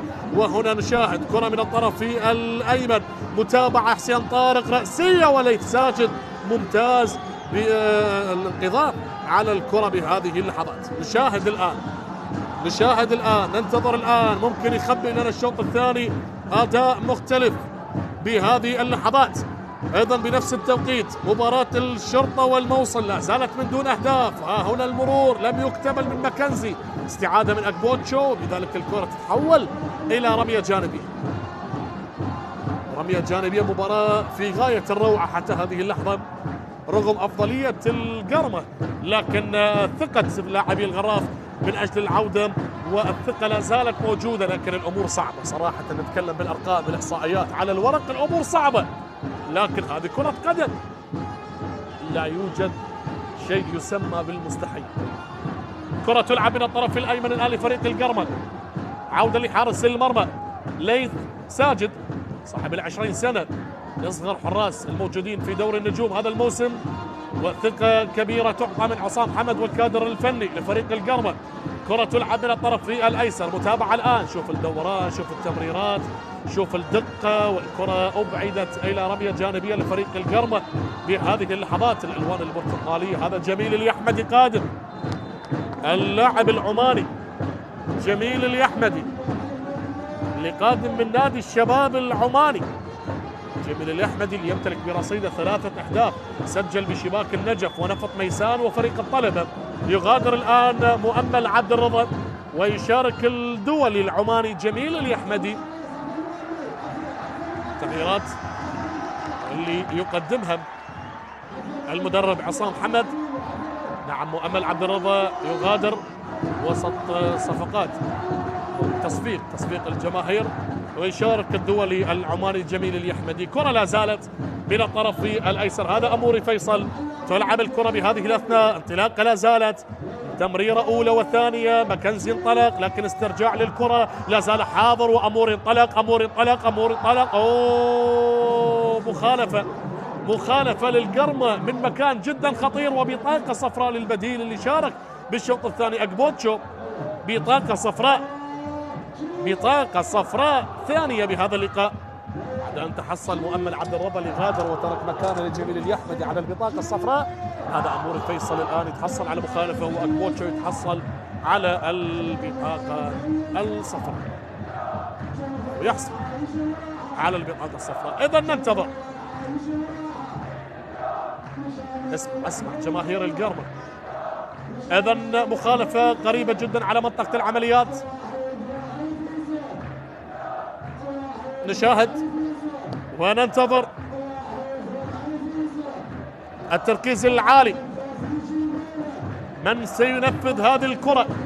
هل هو أيمن حسين أو أموري فيصل أو أحمد حسن ماكنزي؟ 3 لاعبين يقفون على الكرة. ماكنزي الآن إلى أموري، الله الله الله الله، هي كراته، لكن إبراهيم عالمة ممتاز بالإبعاد بهذه اللحظات. عاد الخطر، وأموري فيصل بلقطة في غاية الذكاء، ارتطمت بالعارضة من أموري. هذه الكرة ثاني كرة ترتطم بالعارضة للقرمة، الأولى كانت من مؤمل عبد الرضا، وبذلك الانتظار الآن هذه الكرات الثابتة، الكرات الثابتة، لكن يمرر لأحمد عبد القادر، تعود للقرمة الآن، ضغط عالي من البرتقالي. الألوان البرتقالية في دورينا دائما مميزة، يتحدث عن ديالا، عن الكهرباء، كذلك عن فريق القرمة هذا هو أكبوتشو. إذن الكرة تنفذ بهذه اللحظات على الطرف الأيمن، تلعب بصورة سريعة، استعادة أو غادرت لمصلحة فريق الغراف، يحتاج للتركيز فريق الغراف وسط هذا الضغط العالي من لاعبي القرمة، وسط هذا الاندفاع من البرتقالي، وسط هذا الاندفاع من صقور الغربية. كرة لا زالت من الطرف الأيمن عالية الكرة الآن، وحسين طارق ممتاز بتشتيت الخطر، لا زال الضغط عالي. سجاد أو ماكنزي يمرر، لكن الكرة تعود، هذا سجاد ينقل اللعب إلى جميل اليحمدي، العماني انطلق بأول لمسات البديل جميل اليحمدي، كرة عالية اصطدت بهذه اللحظات، وبذلك تعود الآن بوسط الملعب، انطلاقة تتحول من الطرف الأيمن، هذا الخطير، هذا فيدلس كوكو الآن النيجيري يحاول، السرعة موجودة، يا عيني عرضية، لا زالت تصويب، لكنها تحولت إلى رمية جانبية من الحضري. هذا أحمد الحضري اللاعب التونسي اللي يمتلك برصيده هدفين، سجل على النجف وعلى الميناء، لكن هذه المرة لم يسجل أمام القرمة بهذه اللقطة. هذا هو أحمد الحضري، وبذلك الكرة تحولت إلى رمية جانبية بهذه اللحظات. وعلى التنفيذ تلعب بهذه الدقائق، انطلاقة لا زالت على اليسار لفريق الغراف، خطورة غرافية الآن، تلعب بهذه الثواني من هذه المسافة، تصويبة لم تمر، واستعادة للقرمة بهذه الأثناء. أحمد عبد القادر السريع يتركها إلى زميله أنور طرخات، أنور بهذه الأثناء سيعود بالكرة إلى أحمد عبد القادر المصري والمغربي باللقطة الماضية. هنا الكرة عادت إلى رمية جانبية، تبادل الكرات بأقدام مصرية مغربية على الأراضي العراقية.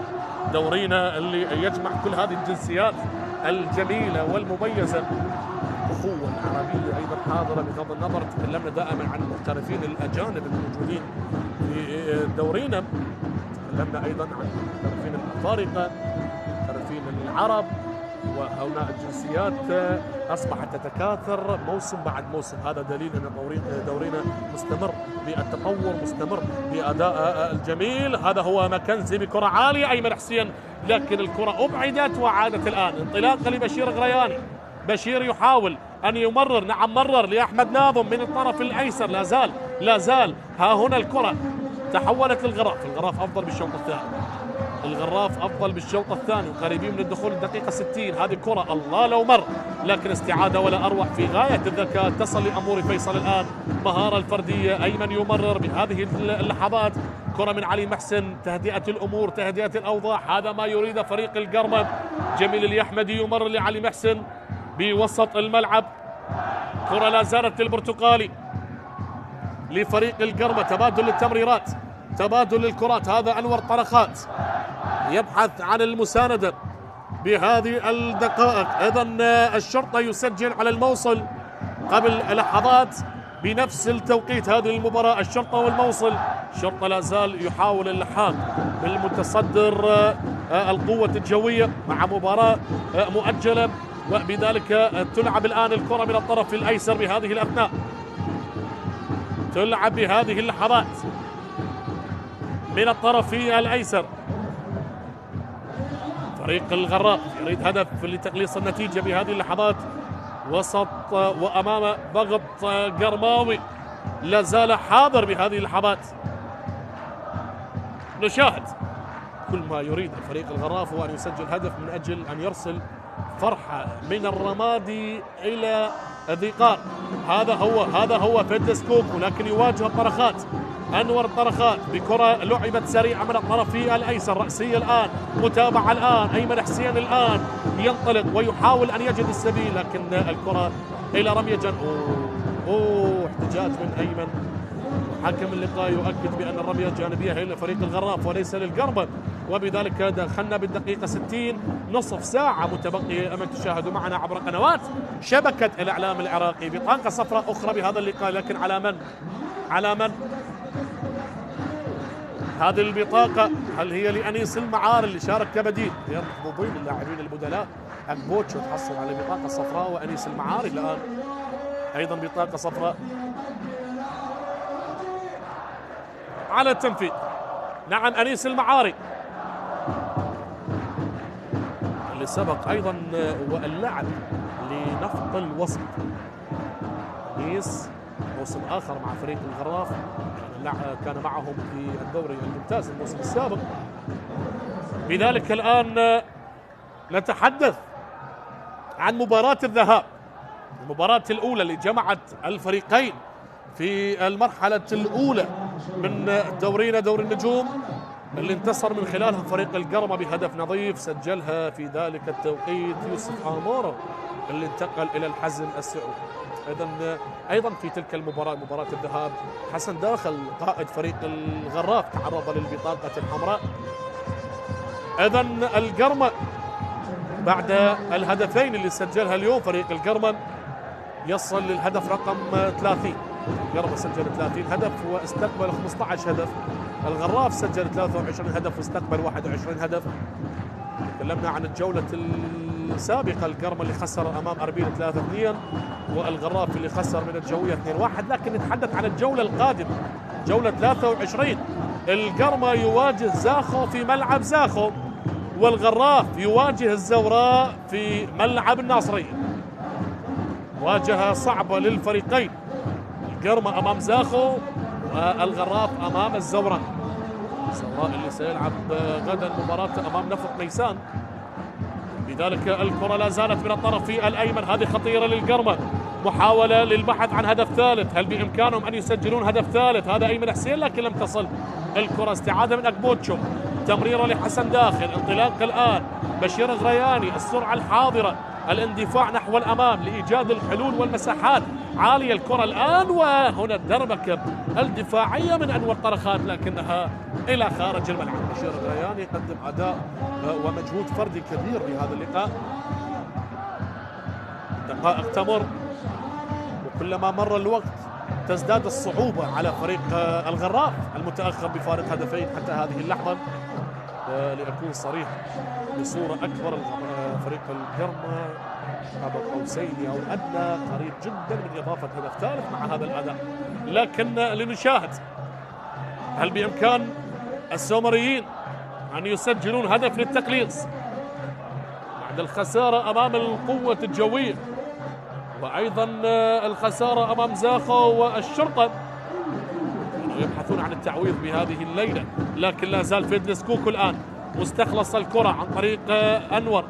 تمريرة لا زالت من الطرف الأيسر، أحمد حسن مكنزي يختار العودة لكن معها صافرة ومخالفة لفريق القرمة. أحمد الحضري يرتكب المخالفة على لمصلحة اللاعب أحمد حسن مكنزي.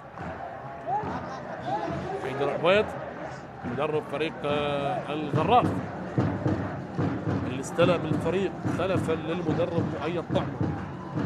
مؤيد طعمة هو من حقق الإنجاز التاريخي لفريق الغراف، قادهم من دور الدرجة الأولى إلى الدور الممتاز ثم إلى دور النجوم، ثم اعتذر عن تكملة المشوار ليعود في ذلك التوقيت إلى بيته القديم نادي الناصري. بالمناسبة مؤيد طعمة درب الشطرة والغراف وسوق الشيوخ والناصرية، وأيضا هو لعب للناصرية وللغراف. من هذا المنبر أيضا حال لسان جماهير الغراف يقدمون كل الشكر والتقدير لمؤيد طعمة على ما قدم في المواسم السابقة مع فريق الغراف. عالية الكرة الآن في هذه اللحظات ترسل من الطرف الأيسر، تغيير اللعب من اليمين لليسار. بشير غرياني، بشير يحاول الدوران مع الكرة. أتحدث عن الإحصائيات وعن الأرقام لفريق الغراف، 8 انتصارات مقابل 8 خسائر و5 تعادلات. بالنسبة لفريق الغراف. أما القرمة اللي حقق 11 انتصارا و5 تعادلات و5 خسائر، انتصر القرمة على دهوك والنفط والكهرباء والميناء والغراف والنجف والقاسم والموصل وأمانة بغداد ونوروز ونفط ميسان. خسر من أربيل ذهابا وإيابا، وخسر من الشرطة والقوة الجوية والميناء. تعادل مع الزوراء ومع زاخو ومع الكرخ ومع الطلبة ومع ديالى. هكذا هي الأرقام والإحصائيات لفريق القرمة والغراف. أما الموسم السابق القرمة انهى بالمركز الثامن برصيد 56 نقطة، يعني حقق انتصارات كبيرة. أيضا الموسم السابق فريق القرمة أكبر انتصار كان على فريق نفط البصرة بنتيجة 5-0.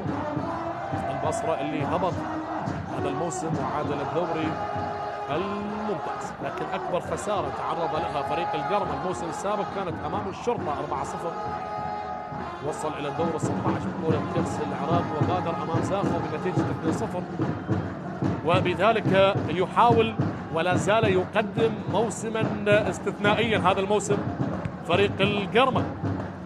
كرة تعود بالوسط الآن أو داخل منطقة الجزاء، تمريرة لا زالت، محاولة الآن، لكن الخط الدفاعي ممتاز باستخلاص هذه الكرة. تصل للعماني، جميل لليحمدي، جميل يحاول وتمريرة تصل بوسط الملعب. أموري فيصل عدى ومر، انطلق أموري، مرر لأيمن والمتابعة لا زالت، لكن أكبوتشو ممتاز باستخلاص الكرة. تحدث عن سلم الترتيب اللي لا زال مسيطرا على الصدارة القوة الجوية الذي سيواجه ديالى يوم غد في ملعب ديالى. الشرطة بالمركز الثاني، الطلبة بالمركز الثالث، والقرمة إذا انتصر هذا اللقاء القرمة إذا انتصر سيقفز إلى المركز الرابع.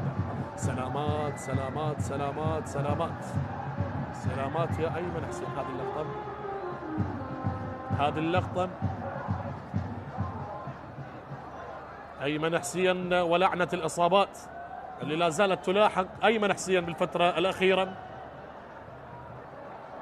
هذه اللقطة التحام ركبة بركبة ما بين أكبوتشو وأيمن حسين، وعائد من إصابة قبل فترة قليلة.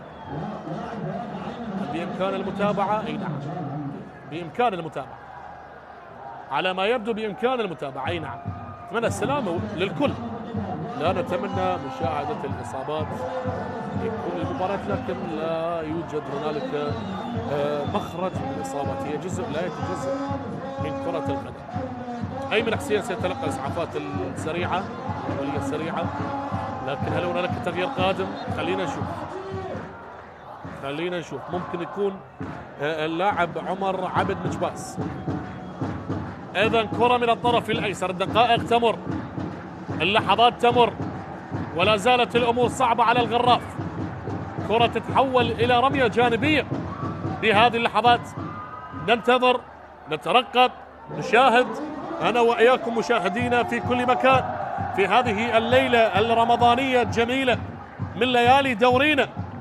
وكرة لا زالت في وسط الملعب، انطلاقا تحضير لإيجاد المساحة بالنسبة لفريق الغراف في وسط الملعب، يبحث من خلالها لإضافة هدف لتقليص النتيجة أمام القرمة اللي لا زال متقدما بفارق هدفين حتى هذه اللحظة. هدف فيدلس كوكو يمرر، نقلة لا زالت أنيس المعاري، لكن الكرة مستخلصة بهذه اللحظات. أيمن حسين بالكعب تعود بهذه الدقائق، انطلاقا للمصر السريع، هذا لا يتوقف القطار. أحمد عبد القادر، لكن أكبوتشو للمرة الثانية يقطع الطريق أمام أحمد عبد القادر.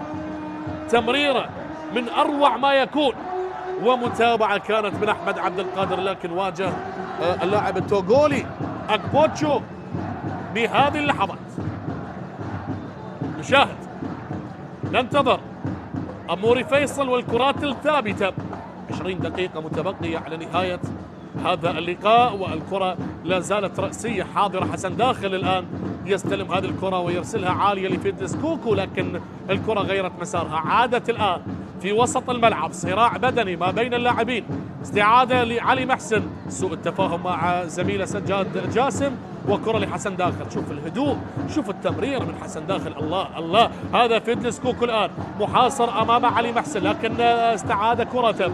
فيدلس كوكو اليوم يريد أن يقدم مستوى كما عود أن يقدم دائما في كل مباريات فريق الغرام، لكن اليوم يعني حتى اللحظة لم يقدم نفسه كما شاهدنا بالجولات السابقة. أيضا رمية جانبية، هلو فائق على التنفيذ بكرة لعبت بصورة سريعة من الطرف الأيمن. استعادة الآن، الأجواء اللي تقدم باستاد الرمادي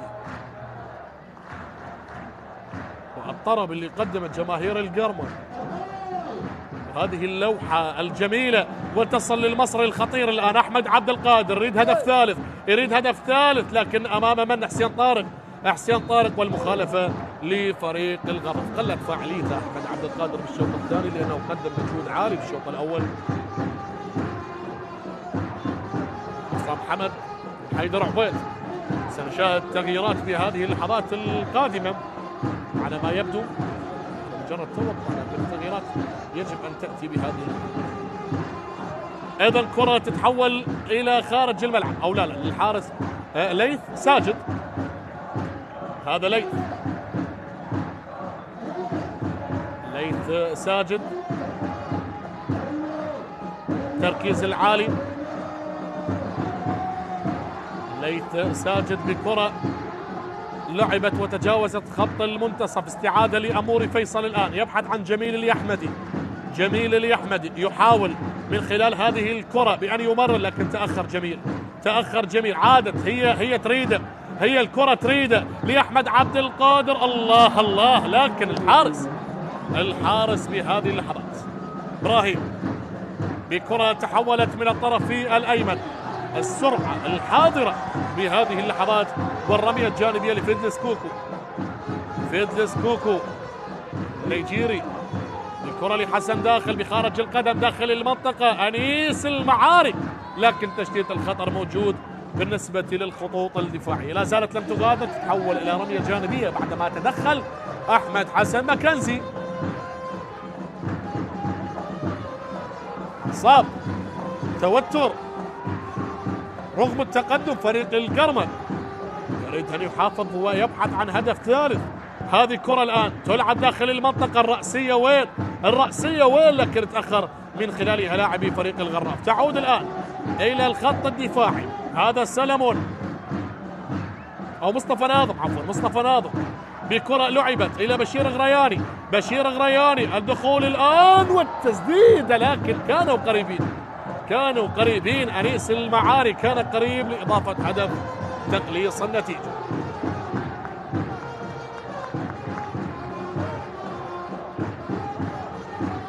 هذا بشير غرياني صراحة قدم مجهود فردي كبير اليوم اللاعب التونسي،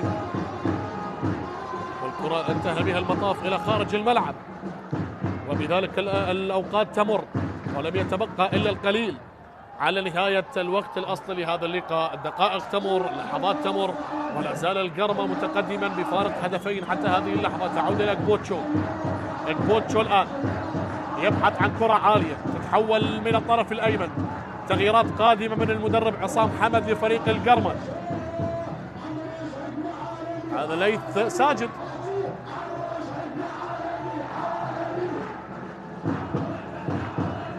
ايضا الكل يترقب هذا. تخبي لنا المباراة بآخر 16 دقيقة متبقية من عمر اللقاء. كرة تلعب رأسية لا زالت، يبحث من خلالها أيمن حسين، لكن أحمد عبد القادر بصراع بدني أمام حسين طارق. تعود لأموري فيصل. أموري تبادل التمريرات مع أحمد عبد القادر، نقلة لمكنزي لكن طالت عليك يا أحمد حسن. تعود الآن من الطرف الأيمن. انطلاقة الآن، التغييرات القادمة عمر عبد مجباس وإبراهيم محمد. هكذا هي التغييرات بالنسبة لعصام حمد، لكن من سيغادر؟ كرة لا زالت بداخل منطقة الجزاء. مكنزي لكن بعيد. الآن التغييرات. إبراهيم سعادة اللاعب الأردني. نعم إبراهيم سعادة اللاعب الأردني القادم من المحرق البحريني. يغادر أيمن حسين الآن. هذه لقطة هدف أيمن حسين في الدقيقة السابعة من شوط اللقاء الأول، وبعد صناعة جميلة ولقطة ولا أروع قراءة سورة الفاتحة على أرواح الشهداء الأبرار. ويغادر يترك مكانه. نعم عصام حمد قرر بأن يغادر أيمن حسين تحفظا على سلامة اللاعب. عمر عبد مجباس يشارك. عمر عبد مجباس اللي سجل هدف الانتصار على فريق نوروز. المباراة اللي انتهت 1-0 للقرمة على نوروز سجل من خلالها بآخر الدقائق عمر عبد مجباس. يشارك الآن بآخر ربع ساعة مع الأردني إبراهيم سعادة، وبذلك الكرة تعود الآن لفريق الغراف من الطرف الأيمن. يستخدم كل الأوراق تقريبا المدرب عصام حمد، لكن حيدر عبيد عزيز الصفوف الدفاعية بمشاركة مصطفى ناظم مغادرة سلامون. سلامات. تكلمنا عن أحمد عبد القادر قبل لحظات عن المجهود البدني اللي قدمه بشوط اللقاء الأول، والآن يسقط متأثرا بالإصابة. سلامات. هذه اللقطة أمام أكبوتشو. صراحة أكبوتشو غلب كل المنافذ وكل الطرق أمام أحمد عبد القادر بالشوط الثاني، لم يترك له أي مساحة تذكر للمرور. حتى عندما مرروا الكرة ما بين أقدام أكبوتشو عاد أكبوتشو وقطع الكرة في بداية شوط اللقاء الثاني. هذا هو اللاعب التونغولي أكبوتشو. وبذلك الدقائق تمر. القرمة هدفين، الغراف لا شيء. هنا يتساءلون الكادر الفني هل بإمكان أحمد عبد القادر المتابعة؟ الكرة تعود بمبدأ الروح الرياضية العالية من حسن داخل إلى الحارس ليث ساجد. تبادل التمريرات الآن. ليث يرسل كرة عالية تجاوزت خط المنتصف، وهنا الانطلاقة لا زالت قائمة بهذه اللحظات. سجاد جاسم بكرة لعلي محسن بوسط الملعب. إبراهيم سعادة بخارج القدم يغير اللعب بصورة ممتازة على الطرف الأيمن. قادم من المحرق البحريني الأردني إبراهيم سعادة. كرة جميلة، انطلاق الآن. هل فائق، تمريرة لا زالت، تحضير موجود. جميل اليحمدي والكرة بعيدة مرت. الكرة بعيدة مرت. جميل اليحمدي اللي سجل هدف ولا أروع على النجف. هذا هو أمير عبد الله. ننتظر ماذا تخبئ لنا الدقائق الأخيرة القادمة. نشاهد أهداف أم تبقى النتيجة كما هو الحال؟ لنشاهد ونترقب. رأسية تحولت بهذه اللحظات. كرة على الطرف الأيسر. محاولات فريق الغراف أمام الخطوط الدفاعية لفريق القرمة، والمباراة جميلة بغض النظر عن النتيجة وبغض النظر عن الأهداف. مباراة رائعة، أجواء جميلة، علاقة طيبة تجمع الطرفين. القرمة اللي تأهل الموسم السابق لأول مرة، والغراف اللي تأهل هذا الموسم لأول مرة. كرة الآن لا زالت لسجاد اللي غير اللعب. سجاد يحاول بكرة لا زالت مع دربكة دفاعية. جميل اليحمدي يرسلها عالية. النيران الصديقة. أكبوتشو يقع بالمحظور. نعم غلق الطرق أمام أحمد عبد القادر، لكن هو اللي سجل هدف ثالث. هو اللي سجل في مرماه. هو اللي سجل في مرمى جماهير القرمة. أيابش حياكم، أيابش حياكم. مدرجات البرتقالي تحتفل بالهدف الثالث من نيران الصديقة. أكبوتشو يقع بالمحظور ويسجل في مرمى اللاعب التونغولي. نعم التونغولي يقع بالمحظور. تمكن من إيقاف خطورة أحمد عبد القادر، لكن التركيز فقد باللقطة الماضية وسجل في مرماه. شوف هذه اللقطة، شوف هذه اللقطة. جميل اليحمدي من الطرف الأيمن أراد أن يبعد الخطر، لكن الكرة ذهبت إلى مرماه، إلى مرماه، إلى مرماه. القرمة يضرب الغراف بالثلاثة حتى اللحظة. ثلاثية برتقالية في مرمى فريق الغرب. لما عجز الشوط الثاني فريق القرمة من أن يسجل، حضر أكبوتشو وسجل في مرمى. وسط احتفال من جماهير القرمة. بوتشو يندب حظه، لكنها هكذا كرة القدم، أخطاء موجودة بكل المباريات، ولطالما ما شاهدنا مدافعين وأسماء رنانة في عالم كرة القدم سجلت في مرماها، هذا شيء طبيعي، الأخطاء واردة بعالم كرة القدم، لكن ماذا هناك؟ إذا الهدف احتسب. 10 دقائق أخيرا، القرمة 3 الغراف لا شيء. الآن نشاهد بهذه اللحظات من الطرف الأيمن تحولت الكرة إلى رمية جانبية، هدف ذاتي للقرمة. آخر 10 دقائق متبقية من عمر اللقاء، وبعدها سندخل بالوقت البدل الضائع. هذا تدخل على القائد حسن داخل، صراحة من اللاعبين المميزين، هادئ حسن داخل، هادئ ويمتلك أسلوب خاص. أيضا هذا هو إبراهيم سعادة الأردني اللي شارك كبديل قبل لحظات قليلة. عصام حمد والإضافات اللي أجراها، أيضا الكرات الثابتة والغراف. حيدر عبيد في مباراة للنسيان من أجل تصحيح الأخطاء بالجولات القادمة. وهنا ليث ساجد، حلق عاليا، لكن السقوط لم يكن موفق باللقطة الماضية. سلامات سلامات سلامات سلامات سلامات يا ليث ساجد. أيضا مستلقي ويشكو من إصابة. تحدثنا عن المباريات ال5 الأخيرة للغراف، 3 مباريات خسر فيها الغراف أمام الشرطة وزاخة والقوة الجوية، وحقق انتصارين أمام الميناء وأمانة بغداد. أما بالنسبة للقرمة بآخر 5 مباريات، يعني تحدثنا عن الخسارة في الجولة الماضية أمام أربيل، والخسارة كذلك أمام الميناء، والتعادل أمام الديالى والطلبة والكرخ. انتصار وحيد كان أمام نفط ميسان. اليوم عودة سكة الانتصارات أمام الغرب. شوف الجماهير، شوف الله على جماهير القرمة وعلى اللقطات الجميلة بملعب الرمادي. وهكذا هي كرة القدم، ترسل رسالة للعالم أجمع بأن العراق بلد الأمن والأمان. بإذن الله تعالى سيبقى آمنا مطمئنا عراقنا الحبيب. هذه اللقطة، لقطة الهدف الثالث اللي وصل بنيران صديقة من أكبوتشو اللاعب التوغولي. الكرة اللي باغت تتحارس المرمى إبراهيم، وبذلك جميل اليحمدي كان يريد أن يرسل عرضية لعمر عبد متباس، لكن الكرة انتهى فيها المطاف بمرمى الغراف. الدقائق الأخيرة وبنفس التوقيت، تحدثنا عن 4 مباريات اليوم. طلبة أمام الكهرباء، نوروز اللي انتصر أيضا اليوم على أمانة بغداد. كرة تعود من الطرف الأيمن بهذه اللحظات، سريعة. وأيضا تحدثنا عن هذه المباراة، وبنفس التوقيت الشرطة والموصل، لا زال الشرطة متقدما بهدف نظيف على فريق الموصل. وننتظر الآن، هنا 3 أهداف وهنالك هدف واحد.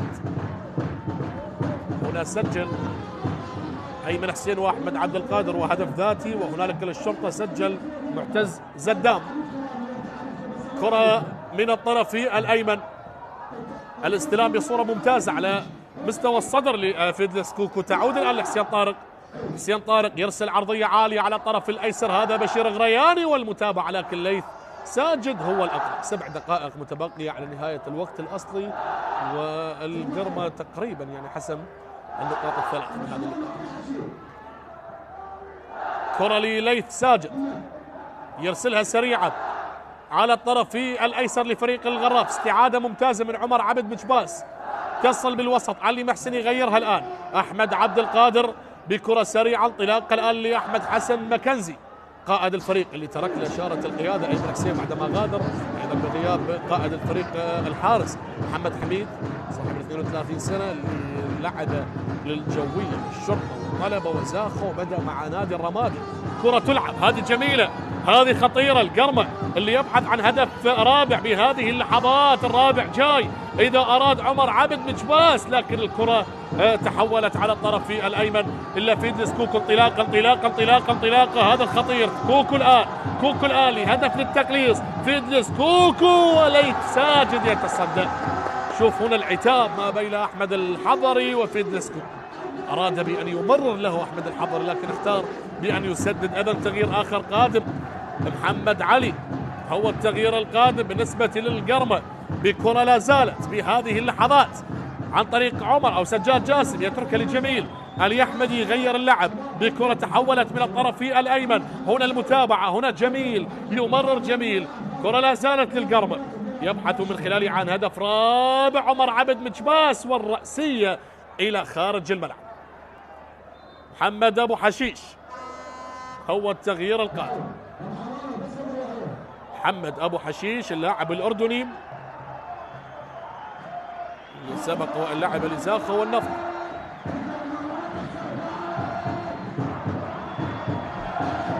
محمد أبو حشيش هو التغيير القادم. هذه هي لقطة الهدف، أجمل هدف باللقاء، قد يكون هو من أهداف الجولة 22.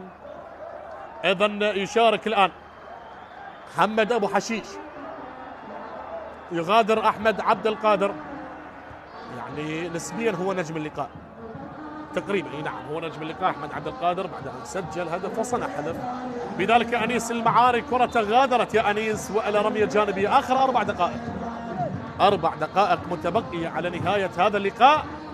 يا من تشاهدوا معنا عبر قنوات شبكة الإعلام العراقي في ليلة من ليالينا ويا ليالينا الجميلة، استمري بجولات دورينا دور النجوم. وكرة تتحول الآن فيها مخالفة، أحمد كاظم يؤكد المخالفة لفريق الغراف، مخالفة للسومريين. ليلة للنسيان لفريق الغراف، وهي فرصة للمدرب حيدر عبيد لتصحيح وتشخيص الأخطاء وتعويضها بالجولات القادمة. الجولة القادمة كما ذكرنا بأن القرمم سيواجه زاخو والغراف سيواجه الزوراء. الغراف سيواجه الزوراء في ملعب الناصرية الدولي. كرة إلى فريق الغراف الآن، حسن داخل، تمريرة إلى أكبوتشو. بوتشو يمرر بهذه اللحظات على الطرف الأيمن لحسين طارق. حسين طارق عدى أمام علي محسن لكن فقد التوازن والكرة غادرت إلى خارج الملعب. حسين طارق طالب بالمخالفة لكن الطاقم التحكيمي يؤكد استمرارية اللعب. آخر اللحظات الآن هذه اللقطة، علي محسن وحسين طارق. ليث ساجد ينفذ بصورة سريعة ضربة المرمى، الكرة تتحول من الطرف الأيمن سريعة بهذه اللحظات. الرأسية تتحول على اليمين، لا زالت خطيرة للقرمة اللي يبحث عن هدف رابع. إلى جميل أم يمرر. الله الله الله الله، كنت أعتقد بأنه مرر لجميل اليحمدي لكن اختار بأن يصوب من هذا المكان اللاعب سجاد جاسم. نعم فكرتها ممتازة لكنها إلى خارج الملعب، وبذلك الكرة فيها دوران بهذه اللحظات. محمد أبو حشيش أول اللمسات للأردني بعد أن شارك مواطنه اللاعب إبراهيم سعادة، يشارك الآن محمد أبو حشيش وبذلك الكرة تعود بهذه اللحظات سريعة بالطرف الأيمن لكوكو، فيدس كوكو لكنه محاصر أمام علي محسن ومحمد أبو حشيش. تحدثنا عن اللاعبين الأردنيين في صفوف فريق القرمم. نعم محمد أبو حشيش، إبراهيم سعادة، وأيضا علي علوان اللي غادر وترك الفريق. كان بدأ بداية ممتازة أنيس المعاري بكرة عالية خطيرة. الله، ضاعت على الغراف، ضاعت على أحمد الحضري باللقطة الماضية. كان قريبا أن يسجل هدف لتقليص النتيجة بآخر اللحظات، لم يصل فريق الغراف ولم يسجل حتى هذه اللحظة. هذه اللحظة ليث ساجد، الله على التصدي الجميل من ليث ساجد، زال في بداية الطريق 20 سنة للحارس ليث ساجد. ثقة كبيرة وتمريرة تصل لأنور طرخات. تغيير اللعب الآن، كم دقيقة كوقت بدل ضائع سيقدم أحمد كاظم حكم اللقاء. كرة لا زالت، يبدو 3 دقائق أو 4، مجرد توقع شخصي. خلينا نشوف. إذا كرة تلعب من الطرف الأيمن الآن، استلام ممتاز من كوكو، رغم تأخر الفريق، رغم أن كوكو لم يسجل اليوم لكن قدم أداء ممتاز. تحدث عن الناحية الفردية، شوف التمريرة ذكية بالكعب. هنا حسن داخل إلى أنيس المعاري، يتركها لحسين طارق من الطرف الأيمن. الآن حسين طارق يحاول أن يمر لكن أكثر من لاعب. أمامك أنور طرخات وأمامك أحمد حسن مكنزي، وصراع بدني للحصول على الكرة. أكبوتشو الآن العرضية اصطدت، وأبو حشيش الباك وورد ممتاز. الكرة الخلفية الآن، والمرتدة المرتدة المرتدة المرتدة المرتدة المرتدة المرتدة المرتدة المرتدة، ممكن هدف رابع، هدف رابع، هدف رابع. الله كيف مرت وكيف ضاعت يا سجاد، كيف ضاعت يا سجاد. الله على لقطة جميلة والسرعة، انطلق القطار لكن الكرة مرت بمحاذاة القائم الأيسر. نعم 4 دقائق كوقت بدل ضائع أضافها الطاقم التحكيمي. شوف السرعة، هو بدأها من المنتصف وانطلق كالسهم، لكن لم يستطيع اللحاق بالمدافعين، وبذلك الكرة مرت قريبة. لعبها بطريقة ذكية جميلة فوق الحارس لكن إلى خارج الملعب، إلى خارج الملعب. اليوم القرمة بصورة مختلفة، اليوم أداء القرمة أداء مختلف عن ما شاهدناه بالجولات الماضية. وعصام حمد رغم خسارته أمام أربيل بأول لقاء يقود به الفريق، اليوم يعوض الخسارة ويقدم ويحصل على انتصار أداء ونتيجة. كرة من اليمين ناويها للرابع القرمة، ناويها للرابع القرمة بآخر لحظات اللقاء. لا زالت الآن على اليمين سجاد جاسم بكرة لا زالت داخل منطقة الجزاء الآن، وحكم اللقاء يطالب باستمرار اللعب. هل وفاء طالب بركلة جزاء، لكن هنا العودة لجميل اليحمد يتركها لإبراهيم سعادة. إبراهيم يخسرها، تعود الكرة من الطرف في الأيسر. هذه انطلاقة الآن، محاولة الآن إلى كوكو استلم هذه اللقطة في أسفل الشاشة، وبذلك الانطلاقة الآن لا زالت على اليسار. وماذا هنا؟ ماذا هنا؟ صافرة على ما يبدو. نعم